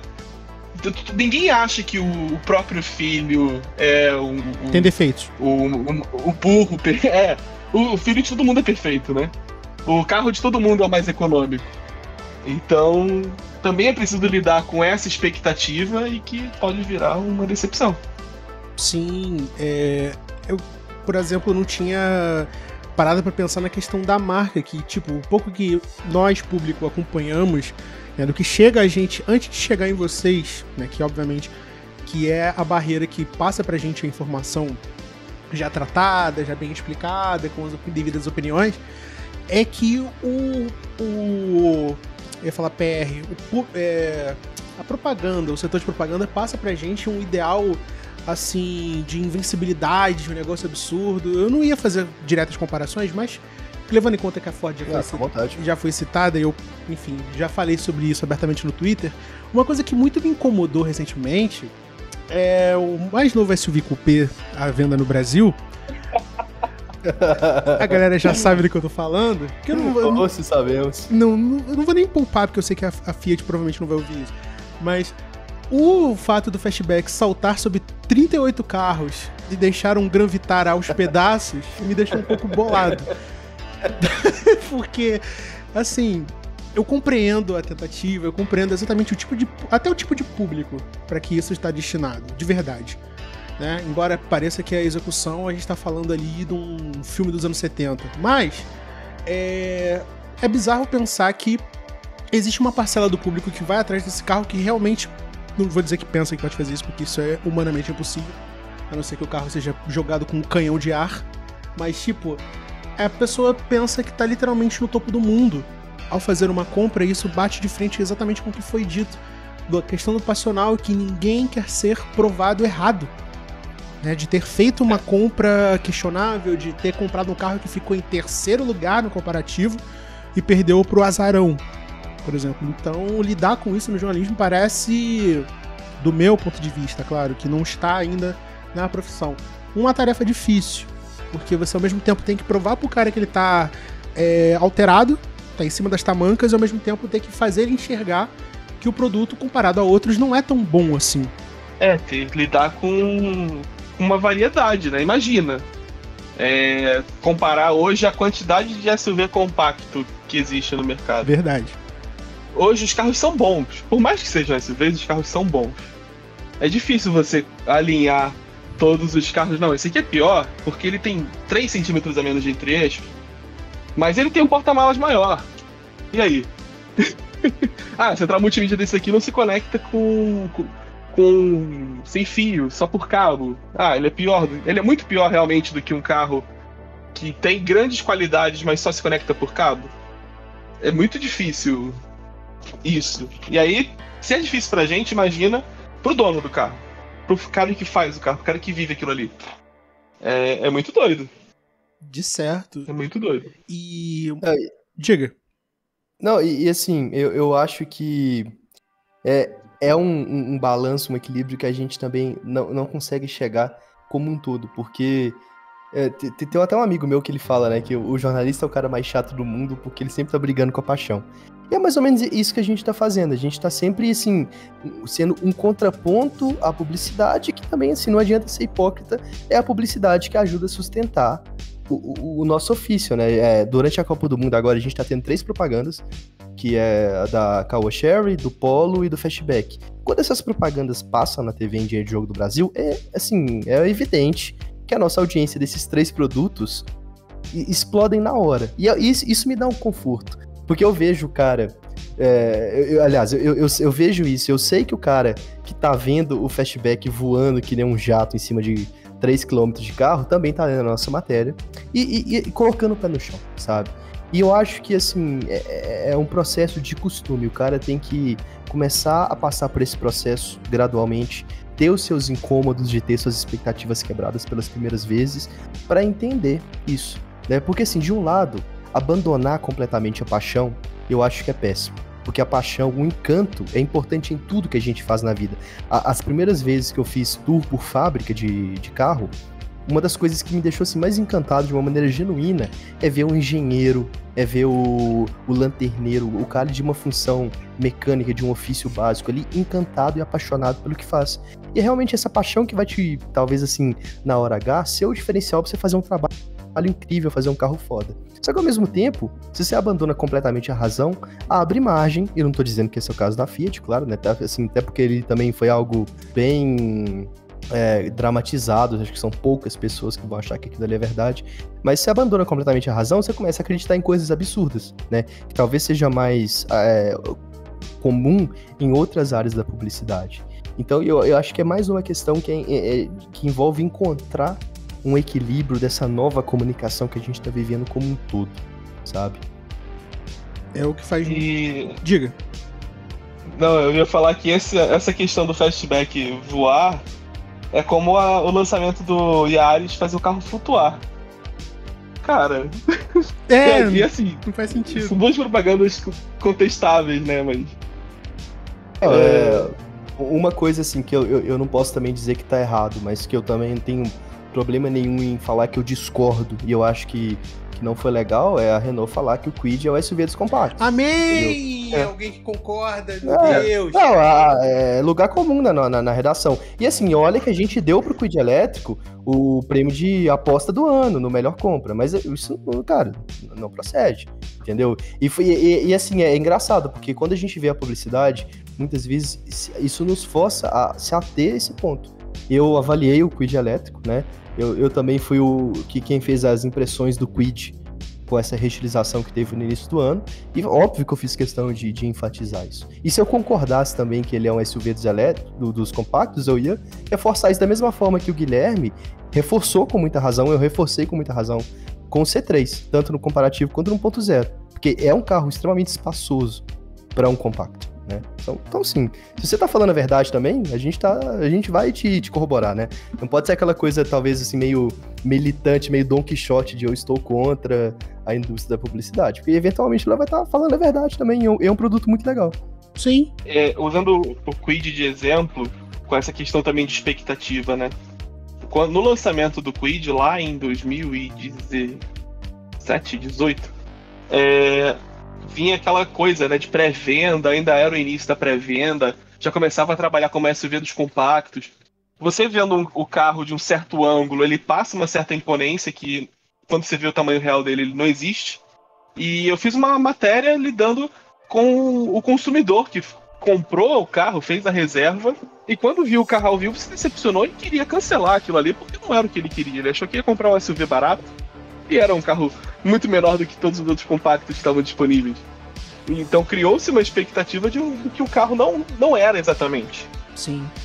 E é muito engraçado pensar dessa forma, justamente por esse exemplo, porque isso foi veiculado abertamente, era batata. Você tá vendo a Fórmula 1 e o primeiro propaganda que aparece durante a corrida é o Kwid, o SUV dos compactos. Eu falei, irmão, pelo amor de Deus, calma, o senhor está muito exaltado.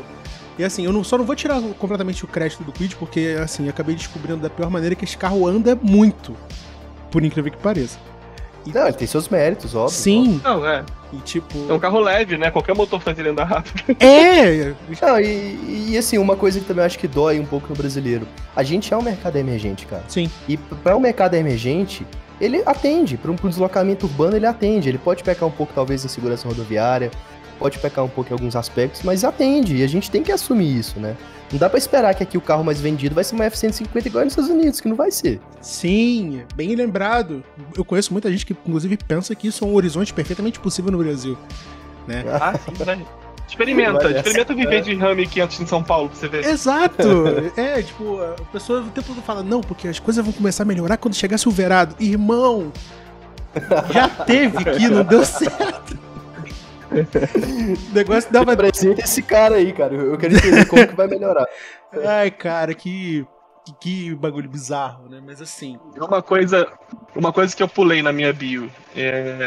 Eu fazia engenharia mecânica. Engenharia mecânica e engenharia de produção. Eu tive que mudar, cair no golpe da Gama Filho, enfim. Nossa. E eu tranquei quando eu vim pra São Paulo. Uhum.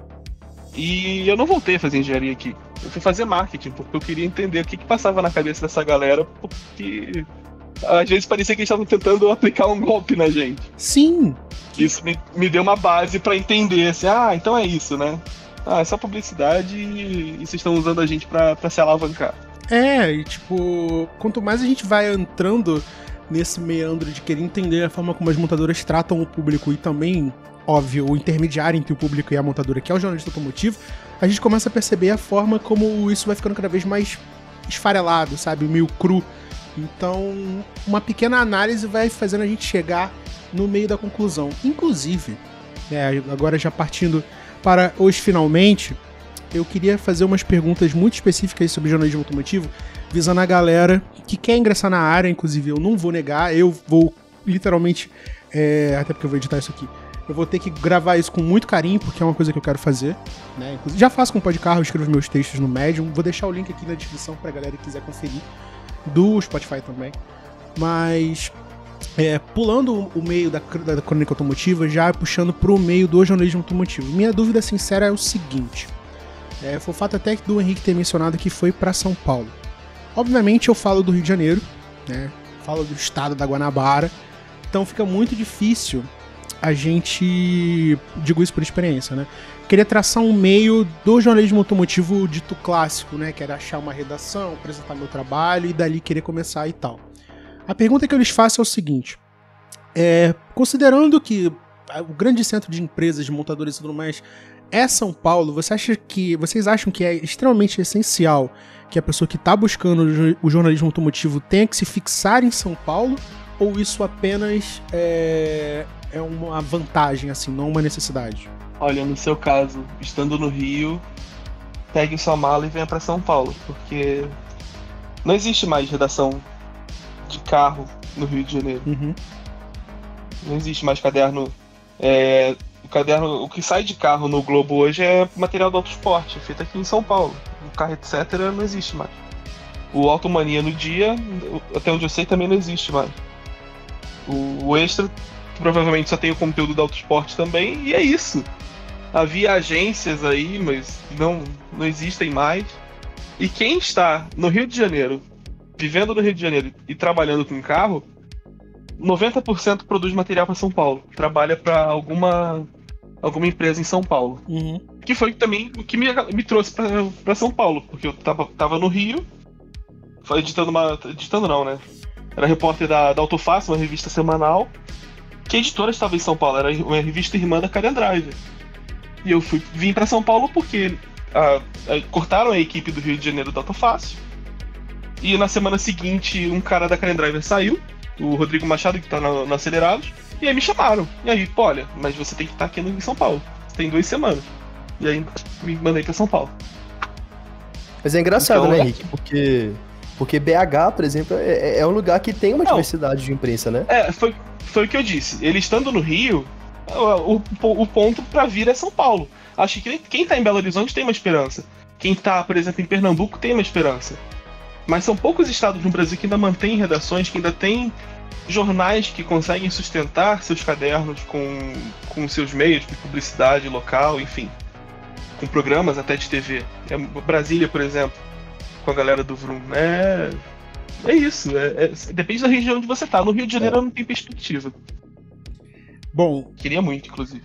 Mas agora sabendo que o estado da Guanabara está basicamente entregue à desgraça, eu vou ter que sair daqui querendo ou não, que a minha segunda pergunta é o seguinte, tá? Agora é mais genérica e vocês podem responder da maneira que lhes convier. Pra galera, eu não digo isso só pra mim, tá? E querendo ou não, eu já tenho uma certa noção do que fazer e pra onde seguir. Mas que conselhos vocês dariam pra galera que quer ingressar no gênero automotivo, quer falar sobre carro, quer vender um conteúdo pra uma mídia, enfim, quer ingressar no meio que vocês fazem, porque assim, pra galera que cresceu acompanhando o YouTube, pra galera que tem um inglês ali um pouco mais gabaritadinho e passou anos vendo Top Gear e depois aprende a dura verdade que não é simplesmente ficar fazendo power slide e ver explosão. Quem dera. Quem dera. Poxa. Né? Sempre quis ser Jeremy Clarkson, cara. A única coisa que eu consegui foi a imagina, barriga. você ter 30 produtores ali pra te dar um carro bom que você ainda vai destruir, falar mal dele, viajar o mundo, quem dera. Sim, exatamente. Então, tipo, eu falo isso muito pelo fato também dos meus amigos terem muito essa ideia, essa visão glamourizada de BBC e de autocar, enfim. Conteúdo, né? Parece que a Inglaterra inteira ama carro e tudo lá dá certo. Mas eu digo assim, colocando o pé no chão, levando em conta a experiência de vocês, que conselhos vocês dariam pro cara que gosta de carro e quer trabalhar com o meio, considerando o jornalismo? Produza. Faça. Eu acho que é isso. Esse é o meu conselho. Use os meios. Hoje tem Instagram, TikTok, o próprio Twitter. Você pode inventar alguma coisa, você pode criar, você pode mostrar o seu trabalho. Criar um blog. O blog, enfim, eu acho que eu já não posso recomendar. Foi o meu canal quando eu comecei. Mas eu acho que rede social é um bom início. Você tem que ir pra onde você tá hoje. E pode não ser no site. E completando isso que o Henrique falou, eu até vou citar um pouquinho da minha experiência, porque eu acho que eu tive um case, né, usando o jargão do LinkedIn, que é legal citar. Quando eu entrei na Quatro Rodas, a gente estava durante a pandemia, eu era estagiário, então assim, eu ficava também entediado. E como que eu comecei a ocupar meu tempo ali em 2020? Tentando descobrir segredo. Eu não tinha fonte, eu não tinha contatos, eu comecei a buscar métodos alternativos de descobrir sobre carros. Eu até posso comentar isso numa boa, porque... Ele comprou uma bola de cristal. Vamos falar a verdade, Henrique, porque eu já não tenho essa fonte mais, você sabe. Mas qual que foi uma das minhas melhores fontes para descobrir carro? Um site que era usado por pessoas ligadas a alfândegas portuárias do Brasil.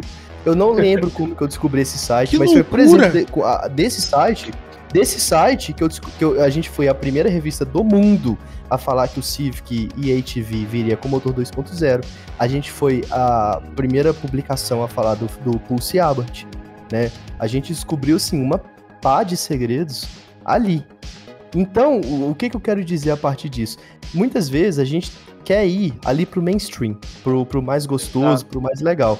Se você foca onde ninguém tá olhando, e você se permite, de certa forma, assim, curtir, se apaixonar por essa área, você encontra um ótimo nicho ali, sabe?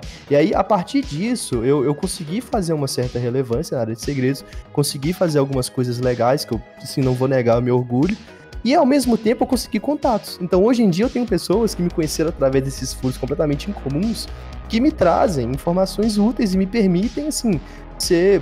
algo que também me deixa muito honrado pela confiança do Henrique, do Paulo, de ser a pessoa que cuida de segredos da Quatro Rodas, entendeu? Mas isso só começou porque ele no extremo tédio, até um certo desalento, eu comecei a focar em uma área que me parecia sem nenhum futuro, mas que foi muito legal, entendeu? Tem um ponto, assim, de contato também com o meu início.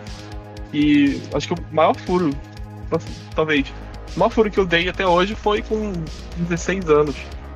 Achando no arquivo de patente brasileiro o desenho final do novo Uno, no início de 2010. O carro seria lançado em maio. Em janeiro eu tinha a imagem do carro e publiquei, e foi... tinha uma pasta, até nem sei onde tá, uma pasta com todos os sites estrangeiros onde saiu aquela matéria. Eu fiquei, nossa, olha isso. E isso abriu portas também. Fiz contato com gente de outros jornalistas, né, de revista e tal, que eu acabei conhecendo também depois. Mas é isso, é você encontrar, né, ter um olhar diferente para a situação. Isso também é uma coisa que, de certa forma, trouxe o Eduardo para nós, digamos assim, que nos interessou o perfil dele. E ter esse olhar, talvez não olhar, mas se deixar levar por algo que você realmente quer. Como você mesmo falou, Rodrigo. Você seguir o caminho que você quer em vez de fazer o normal, o padrão, o mainstream. Isso abre portas. E você pode fazer isso tanto na forma de apurar, como na forma de criar conteúdo, como na forma de apresentar, na linguagem que você usa. Você pode olhar para vários fenômenos hoje no setor automotivo e você vê que aquela pessoa, ou ela se comunica de um jeito diferente, ou ela se comunica para um nicho específico, para um público específico, e elas se fazem ali. Um nicho de internet é muito maior do que o público mensal de uma revista. Acho que vale ter isso em mente. Exatamente. Era até um assunto que eu ia trazer, mas infelizmente o tempo começou a correr contra nós, que Eu tô de boa, viu? Se quiser continuar. Não, eu vou até esticar esse assunto. Eu já peço desculpas ao público, porque infelizmente, quando o assunto é bom... Diga. Não, eu ia inclusive dar um spoiler. O editor da Autosport tá aqui em casa falando pra minha esposa. Que acho que faltou luz no prédio dele e ele mora do meu lado. O Panaro tá aí? Gente do céu. Ele não tá ouvindo. Viu a promiscuidade das relações, Rodrigo? Pois é, ele já morou comigo. Ai, cara, eu tô falando que esse mundo é uma ervilha cortada no meio, não tem jeito. Todo mundo se conhece nisso. Na verdade, eu vou até separar essa pergunta mais pro final, porque eu queria perguntar o seguinte. Obviamente, o mundo do jornalismo é um mundo onde, obviamente, todo mundo se conhece e tal. E é uma questão até que eu já tinha trazido em um episódio perdido do programa, que, obviamente, a galera do jornalismo automotivo é uma coisa bastante nichada e tal. Então, assim, em termos bastante sinceros, existe muita concorrência em termos de notícia dentro do jornalismo automotivo? Quer falar, Henrique? Ah, pode falar. Não, tipo, um exemplo legal, já que a gente tá falando de segredos, e eu já vim ouvindo os outros podcasts seus, e você cita muito o Auto Segredos, né? O Marlos do Auto Segredos, ele é um amigo meu, ele tava lá em casa, no casa dos meus pais, lá em Minas Gerais, sem eu estar lá outro dia, porque ele é mais amigo ainda do meu irmão, né? O Marlos, a gente tem uma relação amigão meu também. Muito do Henrique também, a gente tem uma relação ótima, a gente, tipo, se respeita, a gente conversa de tudo, porque assim, é muito engraçado, né? Você se pega viajando pro interior da Paraíba num Jeep com um cara, você acaba virando amigo dele, né? Vira realmente aquelas road trip, assim, tipo, 4 amigas e um jeans viajando lá, que você vira amigo do cara. Só que ao mesmo tempo, assim, é óbvio, a gente vai disputar, sabe? Uma analogia boa que eu posso fazer é tipo o meio do futebol, né? Você é amigo, você joga no Flamengo, você é amigo do cara do Fluminense. Mas na hora do jogo, bicho, você quer ganhar, entendeu? E assim, você vai perder também, tá tudo bem. Então acho que tem muito disso. A gente se preocupa sim em dar o furo primeiro. Quando eu recebo uma informação boa, quando o Henrique recebe uma informação boa, a gente quer dar antes de todo mundo. Mas, assim, pelo menos nas pessoas que a gente aprecia, é sempre com respeito. E sempre também admirando quando o eventual concorrente, que também é seu amigo, faz alguma coisa muito foda, entendeu? E é bom, né? É bom que todo mundo faça coisas fodas. Eu acho isso importante. Sim. Eu particularmente fico triste. Fala, Dudu. Não, pode falar. Não, eu ia falar, eu particularmente fico triste quando fecham o veículo, quando tiram o pé de alguma coisa. Até foto ou número de publicações, sabe? Porque Sim. ter um meio saudável é importante para todo mundo. Para ter um setor automotivo saudável é importante para todo mundo. Assim, em primeiro lugar, que o cara que é jornalista e acha que a pluralidade de veículos é ruim, ele já tá caindo numa contradição, né? Porque Exato. é uma premissa do jornalismo isso. E segundo, que o trabalho colaborativo também ele é muito produtivo. Voltando, por exemplo, do Marlos, cara, toda vez que eu tenho acesso a alguma coisa interessante, toda vez que ele tem acesso a alguma coisa interessante, a gente troca figurinha. E assim, um exemplo muito ele legal. Chega, miga, não me fure. Então tipo, ele chega pra mim, aí chefe, bom, tá sabendo isso aqui? Um exemplo muito legal que só pôde acontecer por um trabalho conjunto. Recentemente a gente postou o Jeep, a informação de que vai ter o Jeep Compass 2.0, né, com o mesmo motor da picape média da Ram, que vai chegar ali com uns 260 cavalos, e que vai ter a nova geração do Jeep Compass com a plataforma Stella Medium e com opção híbrida plug-in elétrica. Cara, se não fosse um trabalho de nós dois, essa informação, nenhuma das informações sairia, entendeu? Então, assim, a gente concorre, a gente corre, mas também a gente trabalha junto, muitas vezes. Não, isso que é incrível, porque, de certa forma, isso reforça muito um contexto que, querendo ou não, é pregado muito, por exemplo, na minha faculdade, era muito assim, a gente fala que o jornalismo, ele nunca é feito apenas a duas mãos, né? Ele é sempre feito com uma galera que, claro, tem casos e casos, mas é uma coisa colaborativa. Então, no meio do automóvel, por exemplo, pra gente, eu sempre cito muito a diferença da questão do público para a questão do jornalista, porque, obviamente, a gente é o público final. Então, as críticas e as avaliações são sempre diferentes. Mas é interessante pensar, por exemplo, na questão do embargo, que, obviamente, todo mundo é obrigado a seguir. Aí você entra no YouTube, todo mundo postou o vídeo no mesmo segundo, com a mesma thumbnail, da mesma coisa, e a gente acaba indo em todos para ver todas as opiniões diferentes. E, de certa forma, é uma coisa até relativamente muito respeitosa, né? Porque, basicamente, tá todo mundo cooperando ali pro mesmo final, pra mesma finalidade. Então, é interessante pensar que isso, de certa forma, se dá de uma maneira benéfica. Eu não tinha me dado conta disso até perceber isso dessa forma. Mas, meu Deus, eu esqueci o que eu ia perguntar. Tá vendo o mal da pessoa não anotar as perguntas? É isso, porque eu tinha um negócio totalmente preparado, eu perdi o negócio foi completamente aleatório, agora eu não sei nem onde tá, não sei quantos minutos tá, o público deve estar achando que eu tô fazendo isso aqui só pra enrolar, pra dar tempo de passar mais um ad, porque não passa ad, porque o canal é pequeno, mas enfim. Basicamente, a segunda pergunta sobre a questão do meandro do jornalismo automotivo é o seguinte: veículos de teste. A galera que tá começando, e eu digo mais uma vez colocando o meu nome na frente de todo mundo, é a disponibilidade de você conseguir um veículo para teste. É óbvio que vocês, no caso da Quatro Rodas, têm a chancela da publicação e, de certa forma, a meu ver, isso facilita um pouco as coisas. Mas existe algum caso bizarro... muito, né? Obviamente, nenhuma empresa vai pensar: ah, não, eu vou enrolar, hoje eu tô difícil. Não vou dificultar. Acontece também. Acontece. Existe algum caso específico que vocês queiram nos contar com exclusividade? Começa aí, Henrique. Dando nome aos bois? De carro que não quiserem emprestar? Por gentileza. Nossa. Vamos lá. Putz, de bate pronto é difícil, cara. Não, então, enquanto você pensa, eu vou citar um caso aí que foi algo... dois casos envolvendo marcas chinesas. Eu acho que as marcas chinesas são muito legais, porque muitas vezes, assim, elas têm diretrizes que são traçadas diretos da China. E convenhamos, né? A imprensa chinesa é uma lógica absolutamente diferente da imprensa brasileira. Uhum. Eu acho que um caso muito legal foi que ano passado eu encontrei numas buscas aí e tal, mais uma vez nesses softwares, nessas coisas que eu acabei encontrando justamente para ter acesso a segredos, uma propaganda de uma marca chamada Ceres, né? Que é uma submarca da Dongfeng, que é uma montadora bem grande chinesa. E era anúncio de um carro, o SF5, né? Em português, com informações feitas pro mercado brasileiro. Eu pensei, pô, isso não é simplesmente um cara querendo montar um portfólio na Adobe Premiere. Se isso tá assim, é porque essa marca vai chegar no Brasil. O Henrique também começou a me ajudar, a gente foi procurando. E eu não lembro exatamente como, eu consegui encontrar o contato desse cara.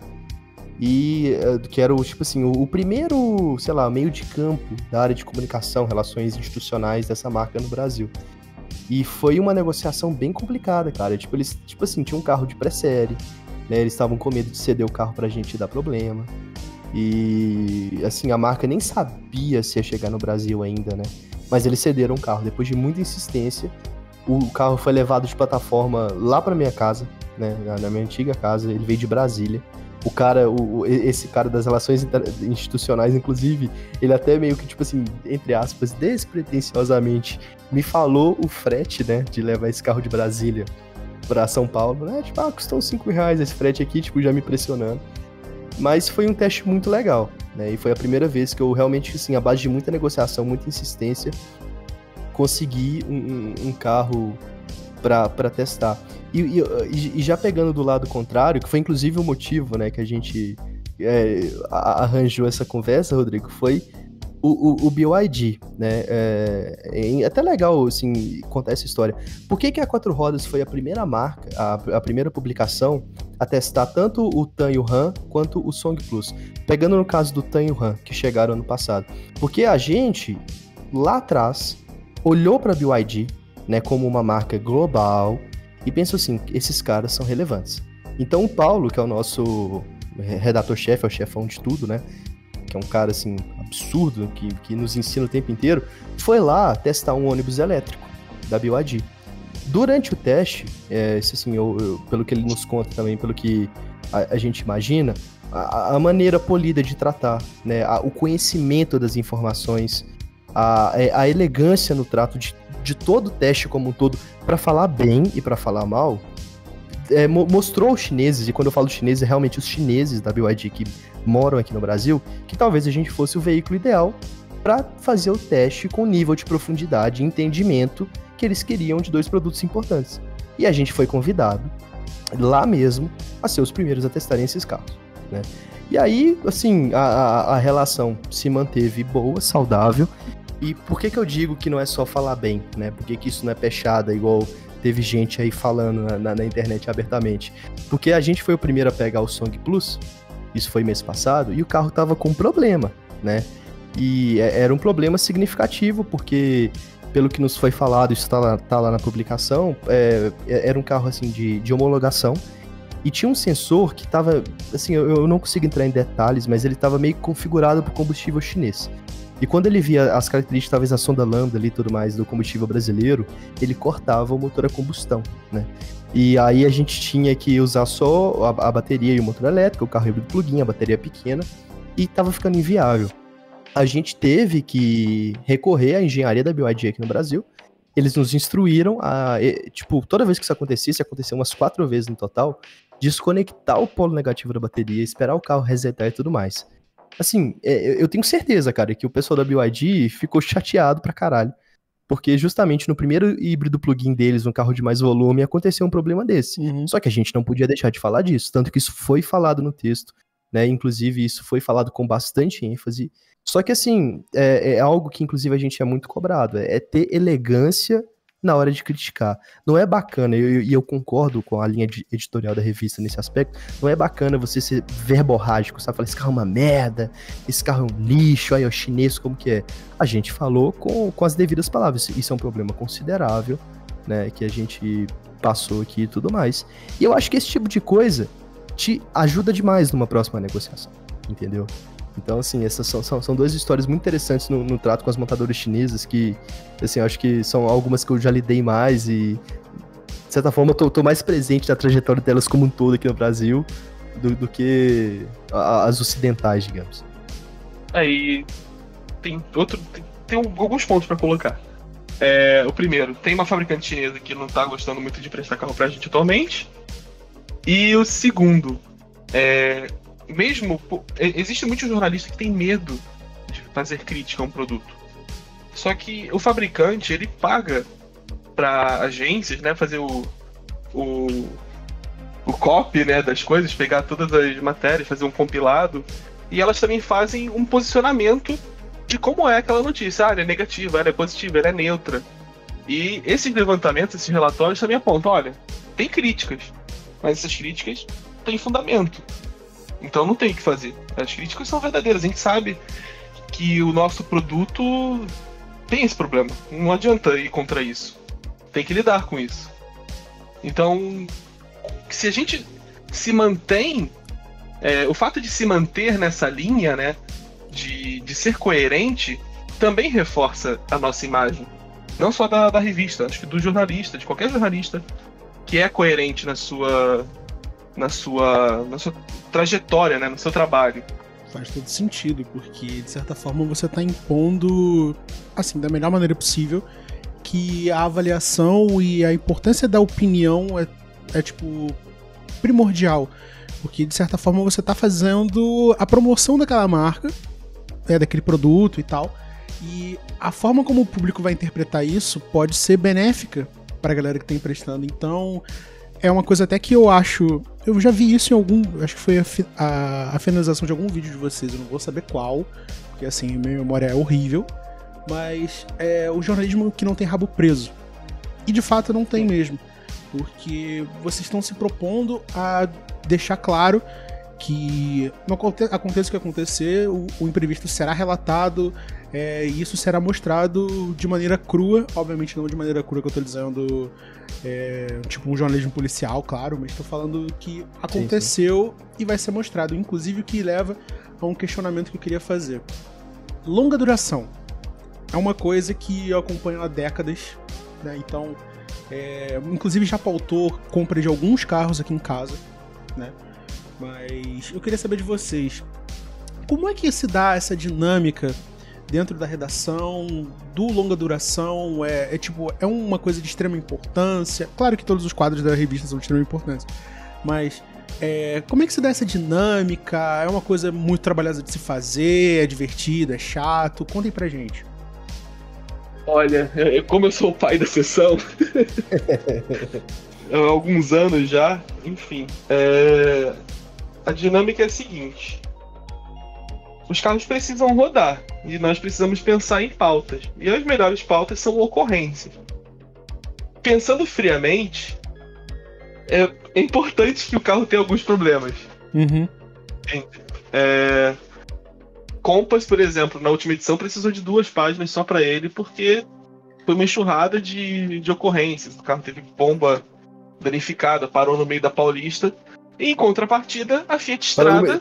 Detalhe, parou no meio da Paulista e eu passei por ele e não percebi, cara. Eu tava na Paulista na mesma hora. Eu não vou dizer que eu não estou surpreso. E a estrada não tem, ela tá chegando já nos 60, quase 70 mil quilômetros e não tem ocorrência, o carro tá íntegro, não tem barulho. Tá chato. Mas em compensação, deu problema no pós-venda, você lembra? Tem problema de pós-venda, tem peça que deveria ter sido trocada, não teve. Mas, por exemplo, vela, nossa, qualquer consumidor vai reparar que sua vela não foi trocada, né? Não, isso é meio difícil. E nós pegamos isso. O longa duração ele tem essa importância pro consumidor, né? E pra revista, por ele ser uma coisa única aqui no Brasil e de certa forma no mundo, porque a gente compra o carro. O carro não é cedido, o carro não pertence. Eu acho que agora a Karen Driver dos Estados Unidos tem um longa duração deles. 100 mil quilômetros? 100 mil milhas? Então, tem essa questão, né, de ser o nosso... acho que é a seção mais importante. Acho que se você olhar pro segmento automotivo hoje, é o grande diferencial da Quatro Rodas. Tudo bem, nós temos o nosso teste, nós fazemos isso há 60 anos, mas o longa duração é uma coisa muito peculiar nossa, uma coisa muito... um destaque nosso, né? A gente faz um trabalho de cliente oculto para fabricante e a gente passa por certos problemas antes do consumidor. Pelo menos o objetivo é esse. Ou se a gente passa pelo mesmo problema junto com o consumidor, a gente tenta buscar uma solução. Que foi o que aconteceu muito, por exemplo, com o Chevrolet Onix, que acabou até sendo aprovado. Um ponto até a se destacar hoje é que, por mais que um carro tenha problemas, que ele tenha seus defeitos crônicos e até reincidentes, os carros de hoje não são ruins. Eles podem ser pior do que os outros, mas hoje não existe mais carro ruim. O nível de confiabilidade de qualquer carro hoje é muito maior do que de 10 até 15 anos atrás. E até mesmo por isso nós aumentamos a duração, a tal longa duração de 60 mil km para 100 mil. Era o que eu ia perguntar. E ainda não é tudo que um carro aguenta, mas já mostra até a repetição de desgaste de alguns componentes, mostra que realmente, de fato, motores atuais são mais resistentes do que os antigos, duram muito mais, eles conseguem chegar a 100 mil km sem índice de desgaste, mesmo motores que são mais antigos, por exemplo, o 1.6 16 válvulas da PSA, da antiga PSA, né, agora Stellantis, mas enfim, do lado francês, Esse motor é de 2001 aqui no Brasil. E o C4K que nós montamos com 60 mil tava novo. E não teve problemas. O motor evoluiu muito. Então tem essa questão. E acho que é por isso que o longa duração ainda tem uma importância muito grande pra gente. E sim, é difícil fazer. É difícil até mesmo justificar para a empresa, olha, nós precisamos comprar esse carro para fazer um teste que vai durar aí 2 anos. Você tem que pagar o carro, tem que pagar o combustível, o seguro e as eventuais revisões e problemas. Pedágio, não, tudo, né? Todo o custo da vida de um carro. Então é uma dificuldade, tem que se articular bastante para provar, olha, isso aqui rende assunto, isso aqui rende audiência, isso aqui rende audiência no YouTube, no site, em rede social. Isso é importante. E é uma coisa que só nós temos, é um valor nosso. Sim, e a cada compra de carro temos que rebater isso novamente. Sim. Justificar isso novamente. Com certeza. E eu digo isso muito, claro, do ponto de vista do leitor, porque pra mim era a parte mais, assim, mais jornalisticamente possível de relato direto, porque, primeiro, os carros rodam o país inteiro, então, tipo, já começa perfeito do ponto de vista de análise partindo daí. E segundo, isso servia como, pra nós, serve como um teste real que vai muito além de um teste de impressões, um teste de pista, sabe? Impressões nem se fala, mas um teste normal de 0 a 100 e tal. Porque, obviamente, o carro passa por medição em pista, mas o carro é usado como se deve, sabe? Então, acontece imprevistos, o carro para na Paulista, cai um caminhão de Coca-Cola em cima do Swift, acontece um monte de coisa. Então... cai um filme no Paraíba, no Rio. Cara, assim, porque assim, eu falo muito isso porque a revista de 50 anos, aqui no meu bairro, banca de jornal já é uma raridade. Banca de jornal vendendo revista de carro era praticamente impossível. Então... Eu vivi por isso, viu? Eu vivi isso também. Então, a única banca que eu tinha, a moça só pedia uma, que era a minha. Então, era certo todo mês eu ir lá e pagar na época que era o quê? R$10. Tipo, tem uns 30 governos, basicamente. Mas era barato. Hoje em dia, nem tanto. Mas, aquilo era maravilhoso. Você comprar e acompanhar o que estava acontecendo. Inclusive, acho que teve uma época que eu fiquei bastante revoltado porque colocaram o Mitsubishi Outlander. Eu falei, o quê? Mas... Não, mas aí, um dia eu te conto a história. Eu vou querer ouvir isso um dia. Mas, assim... Aquilo pra mim era o ápice do jornalismo automotivo, porque, óbvio, havia uns testes, papo de comprar uma revista e querer comprar por um teste específico e tal. Fiz isso inúmeras vezes. Mas, tipo, pra mim aquilo ali, isso aqui é extremamente útil. Isso aqui é o que vai influenciar o próximo carro que vai entrar aqui em casa. Então, tipo, era um argumento a mais pra poder conversar com os meus pais sobre o que fazer no próximo carro, qual caminho tomar, por que razão nunca comprar um Ford Ka, coisas assim, sabe? Então, era um validador, né? Então, assim, eu acho que, pessoalmente falando, é o setor da revista assim, que eu mais gosto, sabe? Porque aquilo ali é meio tosco dizer, mas tipo, é jornalismo verdade. Aquilo ali é literalmente eu não vou saber explicar, mas acho que vocês já entenderam. Bons ali. Eu concordo. Eu acho que tem tipo 3 coisas que vocês falaram que eu concordo muito. Primeiro, essa questão do jornalismo, eu acho que o longa duração é meio que uma carta compromisso com o leitor. Tipo assim, é meio que um portfólio do que a gente faz, Sim. sabe? Do nosso nível de comprometimento com a causa. Eu acho que assim, essa questão do cliente oculto que o Henrique citou é muito verdade, cara. O fabricante que achar ruim ter um carro de longa duração, cara, me desculpa, né? Tipo, ele sei lá, tem alguma coisa errada na avaliação dele pra ser educado. Porque você vai ter simplesmente uma análise técnica profunda, uma linguagem acessível e uma análise muito realista e detalhada do seu produto, né? Você pode até, assim, discordar do que está sendo dito, né? Talvez pegando o exemplo que eu te falei lá da suspensão da BMW, que o cara me chamou de burro. Mas você entender que esse fenômeno está acontecendo é muito importante. E assim, em outros casos, realmente você vai entender que seu produto tem um problema, né? E aí, juntando esses 2 primeiros pontos, foi algo que aconteceu recentemente comigo. Eu levei a Fiat Strada para fazer revisão no norte de Minas, que é a cidade dos meus avós. Foi super legal, bicho, porque, tipo assim, eu me senti o Caco Barcelos, né?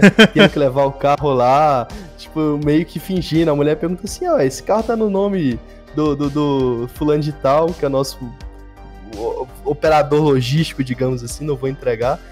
Por que tá no nome dele? Eu sei que tá trazendo. Eu falei, não, é meu sócio, a gente trabalha com tal coisa, não sei o que, teve que inventar. E realmente, assim, a gente descobriu algo que a gente hipotetizava, que, assim, nas pequenas cidades, o pós-venda pode ser muito problemático, né? Aí, assim, são várias hipóteses que você pode levantar. Será que é porque as pessoas têm acesso a um grau eventualmente menor de instrução, são mais, de certa forma, assim, como pode dizer, inocentes, né, na malícia, né, e tudo mais. E outra, aconteceu isso com a Fiat Strada, o serviço lá foi mal feito, mas se o cara que tem uma concessionária Chevrolet em Teoflotone, norte de Minas, leu, ele pode também ficar atento. Opa, deixa eu ver como que tá meu pós-venda lá em Teoflotone, deixa eu ver se tá tudo certo, deixa eu ver como que tá meu pós-venda em tal cidade do interior, deixa eu ver o que tá acontecendo aqui, né? E outra coisa também que, assim, hoje a confiabilidade mecânica dos carros tá muito maior, mas tá surgindo novos problemas. Eu acredito que nos próximos anos o longa duração vai ser muito interessante pra gente ver como que os concessionários, os mecânicos, a equipe de revisão vai lidar com carros cada vez mais tecnológicos. É algo que eu tenho muita curiosidade. Porque hoje em dia, igual a gente falou recentemente aí dessas atualizações over the air, né, que você consegue literalmente liberar mais potência do carro fazendo um download. Como que isso vai impactar na relação do pós-venda, né? Então, assim, eu tenho essa curiosidade e acho que é uma coisa que realmente vai manter o longa duração ainda pertinente por um bom tempo, sabe? Assim, a analogia do Caco Barcelos foi perfeita, que é justamente o que eu tava procurando pra dizer isso, que é literalmente uma profissão repórter do automóvel. É sensacional. E assim, eu não tô dizendo isso, não, porque eu tô entrevistando os caras, eu vou falar, não, eu tô sendo 100% sincero, porque é literalmente um jornalismo investigativo. Tudo bem que todo jornalismo é investigativo, mas, sabe, é literalmente ir atrás dos pormenores, das dificuldades, disso que você falou, do pós-venda numa cidade do interior ser extremamente problemático. E levando em conta, por exemplo, assim, histórias cruzadas, né? Eu tava assistindo, eu não vou lembrar quem, eu acho que foi o Badolato, posso estar errado, mas tipo, no passado, nos anos 90, se falava muito em bolsa de automóveis. Você, por exemplo, queria comprar um carro que aqui no Rio não tinha, por exemplo, sei lá, você ia na Dirige aqui no Rio de Janeiro, que eu acho que nem existe mais, você queria um Ômega. Você queria um Ômega GLS, não, um Ômega CD completo, branco, com teto, não sei o que. Aqui não tem. Então o cara ia na bolsa de automóveis, via que o carro estava disponível numa concessionária no meio do Crato, mandava. E tipo, por que ele... E tipo, isso sempre alimentou essa ideia maluca na minha cabeça de querer entender a história maluca por trás daquele carro, daquela história. Tipo, por que aquele carro, extremamente completo, foi parar numa cidadezinha no interior de Pernambuco e aqui no Rio não tem? Sabe? Ir atrás daquilo e trazer aquela história e fazer alguma coisa ao redor disso. E isso meio que pareia com a história do longa duração. Então, assim, do ponto de vista de entregar um jornalismo extremamente factual, extremamente repleto de dados com o que aconteceu e tal, assim, é maravilhoso. De verdade, eu acho incrível. Então, é muito interessante pensar que isso não só tem o seu propósito, apesar da dificuldade, né? Porque, obviamente, os carros têm que rodar e a pessoa tem que ir a tal lugar com isso, e tem que ir pra fazer revisão e tal. Planejar viagens, pensar em... Tem um diário de bordo, né, que a gente tem que preencher com muita precisão também. Sim. E, tipo, uma coisa que eu acho incrível também é que sempre que vai dar uma quilometragem cheia, vocês param e tiram foto do odômetro. Isso aí é o nosso plano de teste, Léo. O Léo é sensacional. Porque, sei lá, tipo, o cara planejou aquilo ali e tá literalmente andando a 30 por hora, já tem uns 5 km, porque ele precisa parar em algum momento pra tirar foto daquilo ali. E, tipo... Cara, sem sacanagem, o Léo, ele roda de vez em quando ao redor da concessionária. Suponhamos que vai fazer a revisão dos 60 mil, o carro tá com 50.980. É comum o Léo rodar 20 km ali ao redor da concessionária pra fazer a revisão no número zerado ali, no número redondo. Ah, cara. Assim, é óbvio, não é sempre que vai dar, mas assim, em nome da precisão, sabe? Em nome da precisão. tem duas situações, né? Eu já não posso levar os carros para revisão, porque eu fui fazer isso uma vez e me reconheceram. Você tem 4 rodas? Não. Não, nada não. Não, beleza. Eu não posso mais. E tem uma citação do Compass, e a Jeep, ela fala, a revisão é a cada 12 mil. Mas teve uma revisão que nós fizemos antecipado por uma questão de tá sumindo o óleo do motor, nada demais. E essa antecipação, ela virou regra, porque é 12 mil quilômetros a partir do momento que você fez a revisão anterior, com aquela tolerância de 1000. E aí aconteceu que a gente não podia usar a tolerância de 1000 na outra revisão. Então o carro voltou de uma viagem, tava com Fukuda, acho que ele tinha ido pra Araxá. Ele voltou, tinha 30 km para chegar na concessionária, e a gente teve que fazer um exercício de triangular todo o movimento para chegar na concessionária e fazer a revisão e não perder a garantia, né? Aham. Cara, que loucura. Tem essa logística aí que é um pouco chatinha também. Mas mesmo assim, eu, por exemplo, eu gosto muito desses bastidores, né? Literalmente, o quadro de entrevistas do programa começou por causa disso. Né? De querer saber os bastidores do negócio. Querendo parafrasear o cara, os bastidores do jornalismo. Mas, cara, não tem como, é incrível, porque a gente recebe o produto pronto, a gente lê, não, porque o carro fez isso, fez aquilo, não sei o que lá. Mas literalmente tem todo um perrengue por detrás disso. Então, assim, é isso que valida, que eu acho maneiro, eu acho interessantíssimo contar. Todo mês eu pego esse diário de bordo e atualizo uma planilha com lá informação, rodou tantos quilômetros na estrada, tantos quilômetros na rodovia, consumo médio foi esse, gastou tanto de combustível. Quanto de combustível isso aqui, também. vai aproveitando, Henrique, porque, se eu não me engano, nesse diário tem até o torque dos parafusos das rodas, né?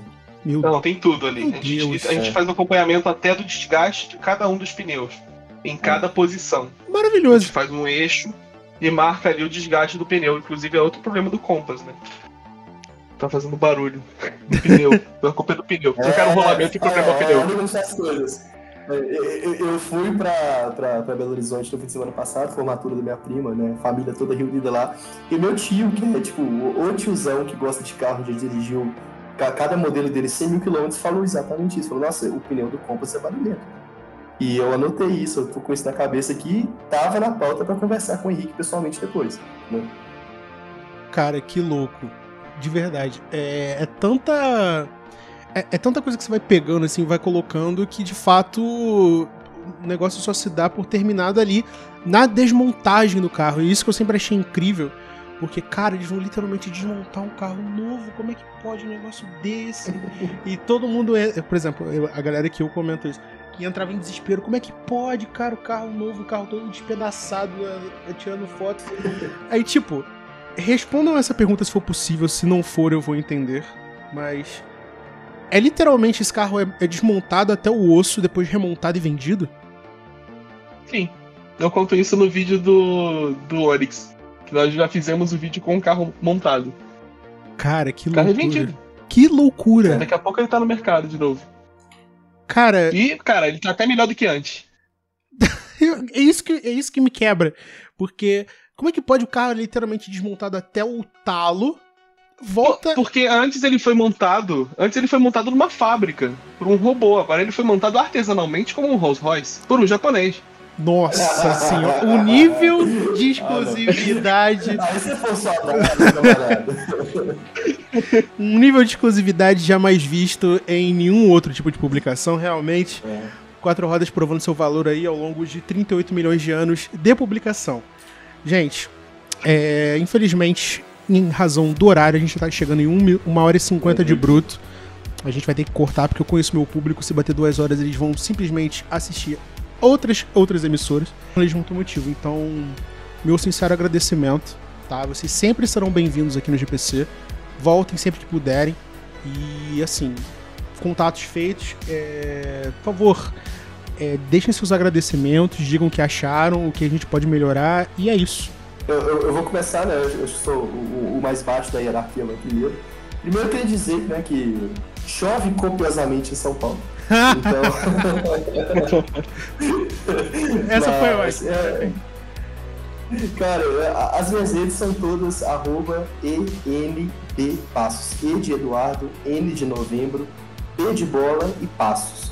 Assim, nos vídeos aparece o arroba lá, se você for ver quem a 4 Horas está seguindo, vai ter lá também. E assim, cara, pode me seguir, pode conversar comigo. Eu valorizo demais quem sou eu, né, na fila do pão para ter algum tipo de estrelismo. Então, assim, eu adoro ter contato com toda pessoa apaixonada por carro, porque ver a paixão do outro é algo que me deixa assim, muito grato pelo trabalho que eu faço, né? Então, fique à vontade. Se quiser mandar segredos também, é mais do que bem-vindo, né? Estamos sempre abertos aí. E muito obrigado pela oportunidade. A cada vez mais que eu vou conhecendo esse universo automotivo, eu vou ficando assim, mais feliz, mais interessado e mais grato por poder participar disso, né?